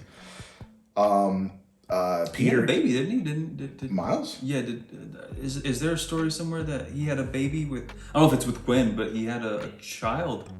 I could be wrong. Somebody let me know. But not gonna lie, I've never heard about that. And if that is the case, whoa, that's a story I missed. But I do know that he, like, most recently, within the last few years, he started a more serious relationship with the Vulture's daughter. okay. Which it's funny because you'll look at it and it's like, oh, she is his daughter, and yes, he was down with the swirls. So, I mean, so yeah. so you have we have no. You and I have no room to. not really. No room to. But he was so he's with that.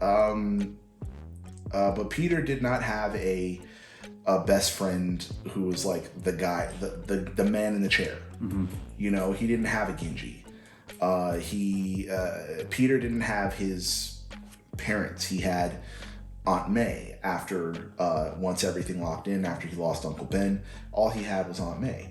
Well, in keeping with the grand mythos of everything, Miles has his mom still.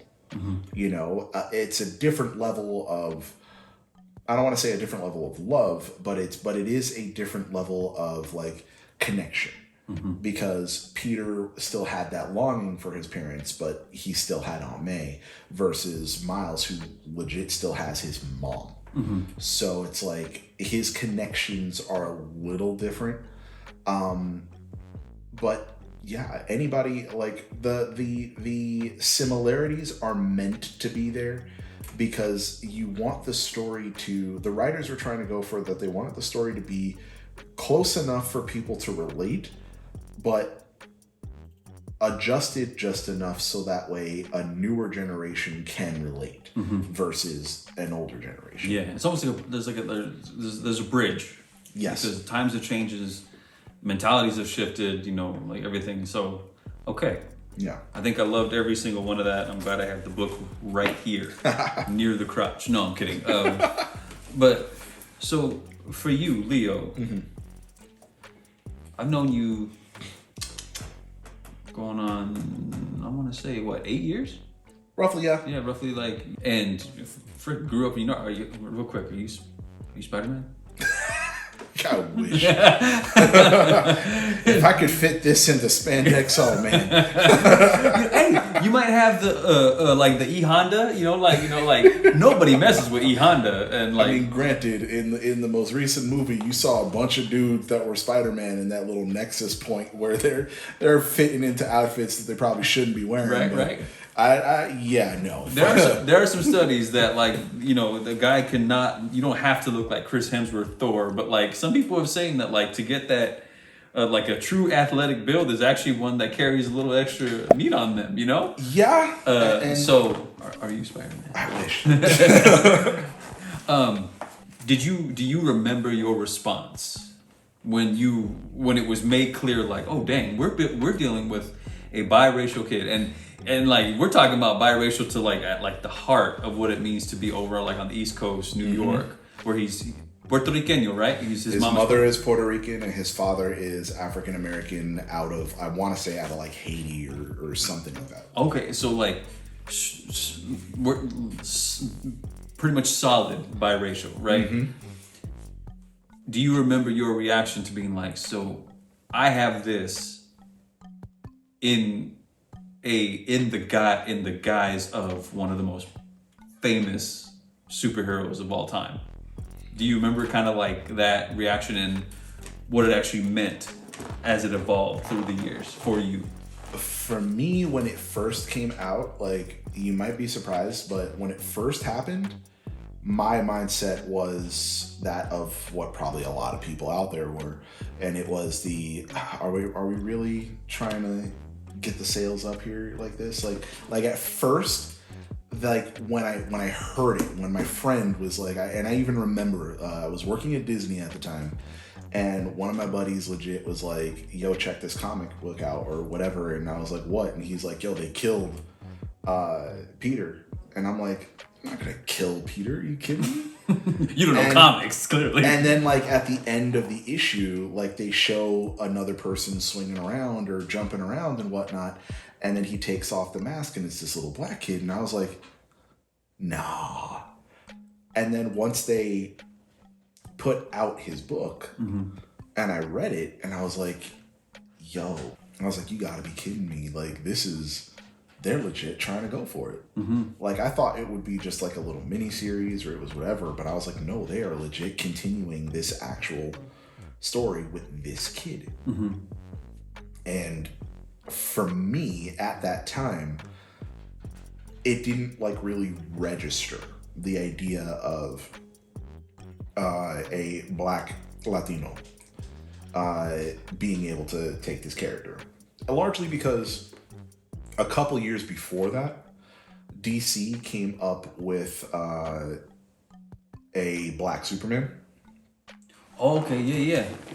In 2009, they had a like an alternate universe. I think it was like one of their What If comics, or DC's version of What If. Now, real quick, maybe you'll get into it, but like, was it supposed to be like Clark or just a different Kryptonian? Do you remember? Different Kryptonian. Okay. But it was supposed to be a, like, in this different Earth reality. It was an alternate reality, and it was the what if you took a black guy? What if Superman was a black guy? Okay. Kind of thing. Granted, back in the 70s, there was a comic where Lois Lane like went into one of Superman's like Fortress of Solitude, like some type of chamber or whatever, and it had the ability to change her from a white woman to a black woman. And then she like went around basically being Lois Lane, but as a black woman. It was a very interesting comic, but they wanted to somehow, instead of there being a Clark Kent, there was Calvin Ellis. Okay. Huh, and same overall story. Orphan sent from Krypton, came down. He's now Superman down here. But the comic and the miniseries that it came with was the like, would the world be okay with a black guy with that kind of power? Yeah. And so, like, reading that book, you know, I was like, huh, okay, so they took the concept of Superman and changed it over. So having this where it was Miles, and it's like, all right, so we're taking the concept and we're doing this. But for me, it hit a little bit closer because all of the, like, the way that he would talk with his parents, you know, like he talked to his dad in English, talks to mom in Spanglish. The way that he interacts with his friends as he's walking through the neighborhood and everything, like, it was very akin to how I grew up when I lived in New York City. I was born and raised out there, and then I moved to Arizona when I was in middle school, but still, I'd go back and I'd visit my family, I'd visit my friends from around the way, and everything was just the same. So the fact that I was able to relate in a very... when you left, and then when you went and visited again, it's the same. Everything would still be the same. Everything, like, you know, obviously friends that I went to school with are a little bit older and whatnot, but the neighborhood didn't change. You know, the neighborhood was still the neighborhood. And, you know, go to the same pizza spot that was right under my grandmother's house for years. And it's there still to this day. So to see that for this particular comic book, they were not just showing the sensationalism of the superhero aspect. They wanted to really break down, like, this is the kid too. And they would show him walking through Brooklyn. They would show him going from home to school, and the way that the buildings looked, and the way that his attitude was as he's walking through, the way that he can ride the subway and appreciate the tag art that's on there. And I'm like, this is what a New Yorker is, especially around that time. Like, you were seeing the culture behind what made Miles, and that hadn't really been produced in a comic book till that point, at least for me. I hadn't really noticed that. So once I started noticing that, that's what really drew me in, is that it wasn't so much that it was a black Spider-Man.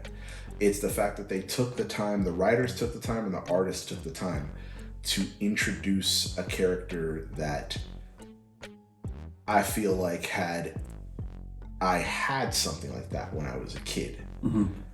Then I really would have, like, my love for all comic books would have gone even further. Right. Because I'm like, here I have somebody that actually looks like me, and not only looks like me, but their everyday life was what mine was at that age. Yeah. Kind of thing. So when you have, when you add the powers aspect to it, I mean, yeah, that was fun and everything, but my feeling, my thought when he first came out was not so much, wow, here's a black Spider-Man. It was, wow, here's a kid that is actually displaying what my life could have looked like. Like, I can show some of his comic books to my daughter when she gets older, and I can be like, when we go to New York, this is what you're gonna see. You know, like, this is the kind of attitude, and this is the kind of everything that you can expect. Yeah. And I wouldn't be too far off. We would go, and she'd be like, oh, I recognize that building. Yeah. Or I recognize this, or whatever. And I'm like, exactly. She could read that book, and any of the Spanish that he speaks to his mom, or any of the food that they talk about, any whatever, and she could be like, I know what that is from the book. And that's one of those where, like, knowing that can be immortalized is something that it gives a lot of people from a biracial or from a more culturally diverse background. It gives them something to look forward to in a monthly circulated book, you know, because they're not just finding out, oh, who's the villain of the week. Now it's, what portion of my culture are you going to display to me this week? And that's what that meant to me. Nice. Yeah. Since he's, you know, in a weird way, Miles is like torn three ways, as opposed to maybe you can say like Peter's two, being Peter Parker and then the secret identity of Spider-Man. But then we have Miles, black father, Latina mother, Spider-Man. Like there's a different edge to it, and the only reason I say that is because,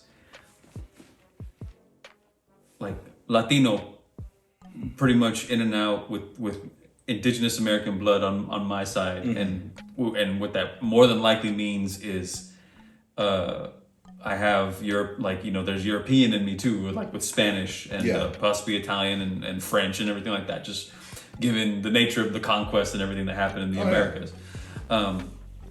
And for you, I'm not sure of your lineage in that way, but did you happen to connect to the part where, like, in each of your avenues, and I know for me, there's avenues that I always felt like I don't always belong. Being how what you said, like, I think you said it earlier, is like, for some of my own people, I'm not gente enough. I'm not Latino enough. Yeah. I live in America, and yeah, sure, I'm pretty fair skinned and everything, but I'm also like, oh, I'm not American enough either. Yeah. Do you think that type of thing, have you ever had kind of like that thing, is like, well, where do I actually kind of fit with like, it was like, damn, it's like, so I'm expected to be black because, like, I'm black, but I also have like some Latino in me, so like, well, like that, and it's but I'm an American, like, that kind of echoes for Miles as well. Did you place like that connective tissue, you know, for him? I just know that for me, that was that same thing. It was like, I'm not feeling at home sometimes anywhere, you know. I definitely had that feeling growing up multiple times and for multiple issues, in terms of, like, because my mother is Puerto Rican and my father is Dominican. So when I say like seeing Miles with his family dynamic, it hits close to like home. The Afro Latino is like for yeah. you. Okay. So like being like where my mother is Puerto Rican, his mother is Puerto Rican, my father is Dominican. The Dominican Republic shares an island with Haiti, which is pretty much where like they've said it a couple different times in a couple different mediums, but that's pretty much where Miles's father kind of traces his lineage. So it's so similar for me that I'm like, all right, cool. That's where a lot of my like relation to Miles comes from. But then for me growing up, like when I lived in New York, where we lived, which was pretty much like right there on the border of like the Spanish Harlem and Harlem in itself and whatnot. Like I had family that lived right there in the dead of Harlem, at the Drew Hamilton projects. Big up. And then like my father's family was like right there at the start of the Spanish Harlem area, Upper West Side, just before the Heights. So like just having like when I say that was all just a mix, it really didn't matter. Like there were like in the 90s you had those issues of like, you know, you had your Spanish neighborhoods and you had your black neighborhoods. But really, with the kids, there was no, I mean, you were either black, you were white, you were Hispanic. You could be white and still know Spanish because a lot of the East Coast Puerto Ricans are light skinned. Then there are also a lot of light skinned Dominican. Like I'm actually one of the darkest ones in my family. So that's the thing. Like it really, when we say that the city was a big melting pot of everything, it was true. It didn't really hit identity questions until I moved to Arizona when I was in middle school. Okay. Because then it became like okay, well, now there's Mexican, Hispanic. Yeah. You know, not Latino. So it's like, oh, there's a difference. Is there a difference? Like. So I would have like they would be like, you're not Spanish enough to hang out. Well, like I had that a couple times. Like, you're not Spanish enough to hang out with us, and I'm like, yo, but we're eating the same food. Like we're on the same playground. What are you talking about? Yeah. Like you call your stuff the same exact thing that I call mine. What is going on here? But then it's like even with the black kids, they'd be like, well, what's your last name? And I'm like, Justino. Oh, well, nah, man, you can't roll with us. And I'm like, well, what are you talking about? So it was always a nice little cluster of like, well, what am I? And I didn't really, I'll admit, I battled a lot of that until I hit like probably in my mid-20s, where I was like, am I black? Am I Latino? Am I a mixture of the two? And it wasn't until I met Rebecca, my wife, that I really started to lock in that identity, because she really wanted to get to know like, well, what are the things that your family likes to make? What are your family traditions? What are like, she was really curious about a lot of that stuff. And it forced me to really look into what my family dynamic was and to be like, you know what? No, I am Puerto Rican. I am Dominican. I am black. And it's just a mixture of everything. And I can't just say I'm one or two things. I am. Yeah, you know? I am. Yeah, exactly. And that's throwing that back and relating it to Miles, his depiction beautifully in the movie. The fact that he can go from being a hip hop loving, street tagging, you know, brainy kid who, when he goes home or even when he's walking around his neighborhood, it's, yo, what's up? How you doing? What up, player? Bam, like, give me dap. And then when the older Hispanic person is walking down the street, it's, oye, bueno, ¿cómo está? And he just goes without even missing a beat right into it. And it's not I'm one or the other. This is just who I am. Yep, this is all of it. And it's all of it. The fact that they blended that so well in that movie, I was like, thank you. Because now for my daughter, who is a quarter Puerto Rican, a quarter Dominican, a quarter Scottish, a quarter Irish, like, she's gonna grow up and have all of this culture that she can go with, and I can be like, if you ever have questions of who you are, what you are, let me show you this in mediums that'll make it easy for you. These are the movies, these are the books, this is what you can go with. And she has so many more avenues to be like, oh, these are the good examples. You know what I mean? Like, we didn't have those good examples growing up. This generation that's born within the last few years, they're going to have so many different positive ways to be able to look at their culture in popular culture. Absolutely. Going forward. Yeah. It's great. I hope so. It's fantastic. And a man after my own heart. It's weird how something like that, the struggling, and it's exactly what you said, how as children you never really think about it because all your friends are just your friends. And usually what united you was a common, which is why I did this shit in the first place, but like a common thing of like, hey, which Power Rangers are we gonna be today? For like, real. let's all do that and congregate to do that. It wasn't, oh wait, you're the white girl, you're gonna be the Pink Ranger. Yeah, no, it was, which one do you want to be? Which one do you want to be? Yeah. If anything, I guess we just all fought like, I want to be the Red Ranger. No, I want to be the Red Ranger. For real. Like, you know. Everybody was all like, no, I'm the Red Ranger. And then Tommy came around and suddenly everybody said, fuck the Red Ranger. Fuck the Red Ranger. I'm green and I got my little flute.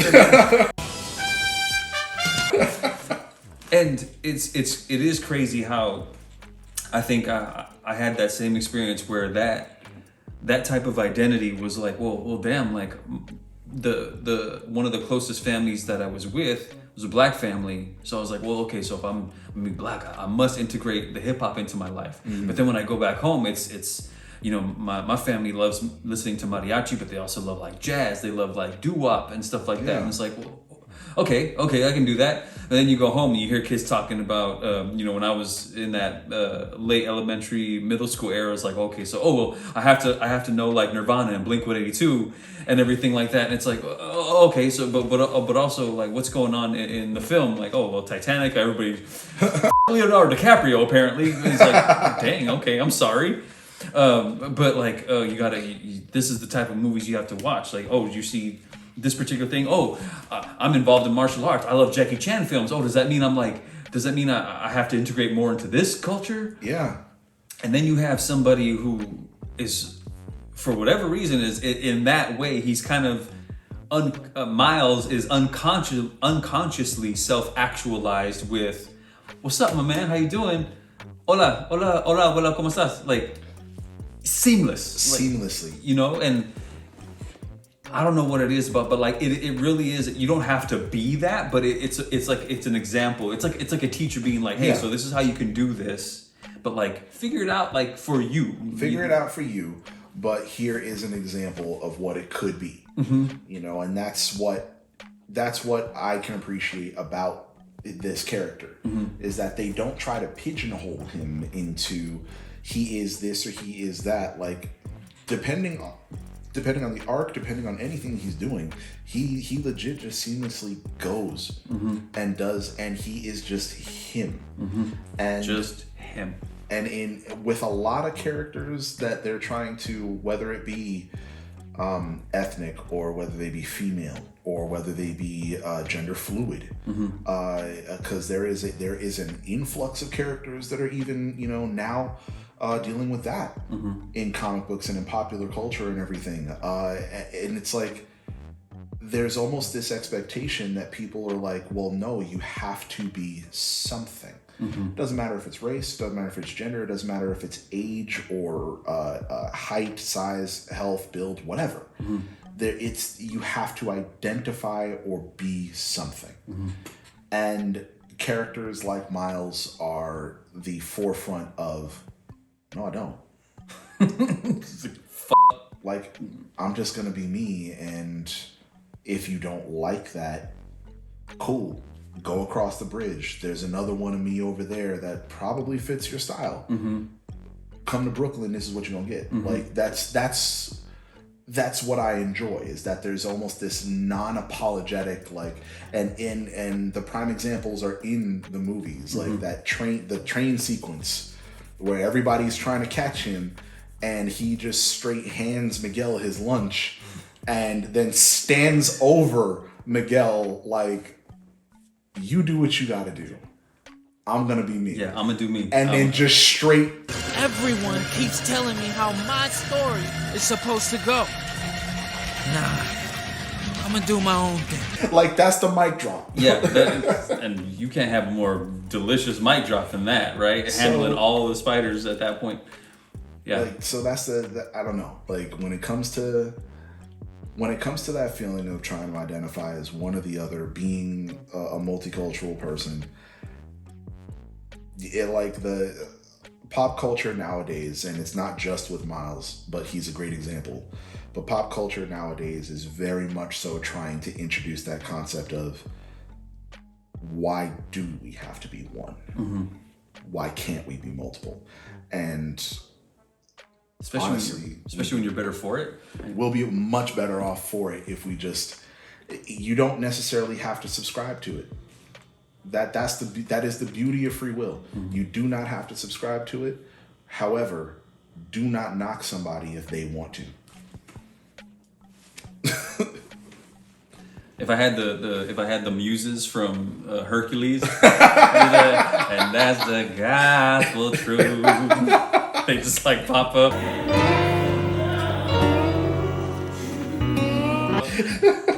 Just gospel truth. Yeah. You're like, yo, where did you get them? I'm like, they were chilling. Last and most important question of all, Mr. Leo. Did you know that they made Miles Thor? Oh, yes. Sorry, I heard about that, and I heard it was like, no. There are, it's very recommended. Honestly, I do recommend. Marvel and even DC, for that matter, there are a lot of what if, or in DC's lineup, it's called Elseworlds. Okay. And it's these side stories. They're one-offs. Okay. And it's like this, what if this character had this other character's powers? Okay. And or what if this character, instead of making it to Earth, what if they made it to this other planet? Or whatever like that. So, and Miles has actually like a good, it's a good handful. Okay. There's one where what if Miles got Hulk's powers? Okay. What if Miles was able to pick up Mjolnir? Okay. I've heard so many. I heard it was this is might be controversial, but I heard it was just like really ridiculously quote unquote black. Yes. It was they like he was like by the power of the fate or some shit. I heard like they flat out said, what if Thor? It wasn't so much a what if Miles Morales was Thor. Okay. To me, it felt more like what if Asgard picked up a Wu-Tang album and got so enamored into the culture, that it was like, basically that's kind of like, and you can't even be mad at like it. through the Bifrost, you just like Wu-Tang.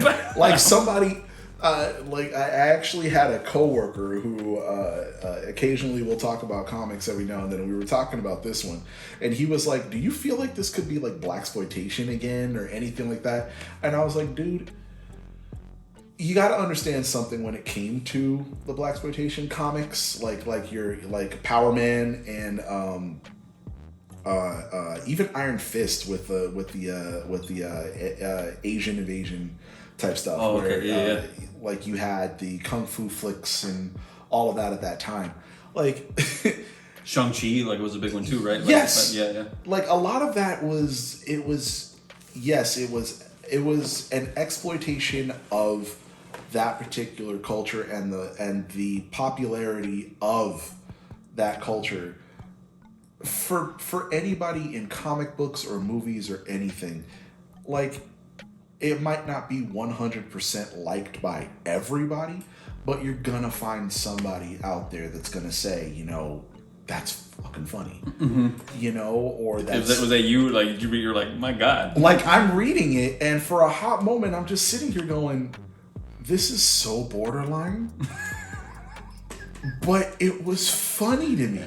Okay. You know, like, and I'm sure there's going to be plenty of people out there that are like, no, it was probably some of the most inappropriate, or it was this or whatever. And I'm like, but, like, consider the fact that I'm one of those people.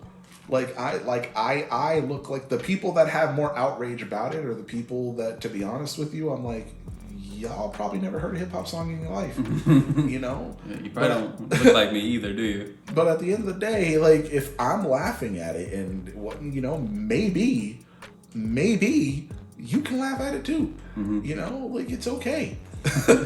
But it was probably one of the, like, I'm glad it's a one-off, and we'll never see that in any real legit mainstream something. I'll take it. When it comes, bringing it back to Miles, what I would hope that they're going to do in continuing and perpetuating the character, like the just building upon him, is kind of like what they wanted to do with Captain America, Sam Wilson, Falcon. Okay. Winter Soldier, when he became Cap. Yeah. They wanted to have that idea of, this is what America looks like. You know, like, it's not like it is, you know, America is only black people, America is only white people, or Hispanic, or Middle Eastern, or anything like that.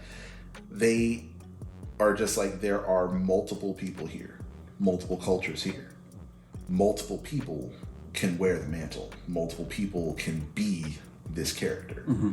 And that's one of the things that I like about the Sam Wilson Captain America, because there's still Steve Rogers Cap. He's still doing his thing, and he is still Cap.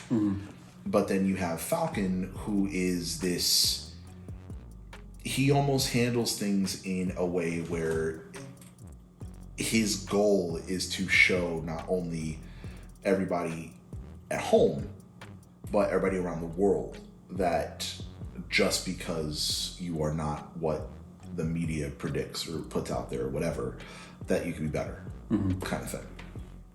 And that's what I want for them to do with Miles. I would love it, and they're on that right track with him. They're showing that a young black kid, a young dark-skinned kid, doesn't matter your ethnicity, but a young dark-skinned kid can understand what it means to continuously do the right thing, no matter how much it hurts. You know, and that's what I think more people, like more children like us, of a mixed cultural point, more of the kids that are from, like, they were teenagers during, like, the 2000 teens period, where you're seeing, you know, black kids getting shot by police officers, ethnic people getting accosted by, you know, the law and whatever, during all that time period. Like, those kids almost need to have that pop culture positivity, you know, and it doesn't need to be blatant. It doesn't need to be like Luke Cage, where he was wearing a hoodie and, you know, all the cops are shooting him and he's bulletproof. Like, it doesn't need to be blatant like that. Granted, messages like that are still needed, but it doesn't need to be that. It can still be light, it can still be positive, and it can still hold weight without being dreadful or black or white. You know what I mean? It can still be a positive movement.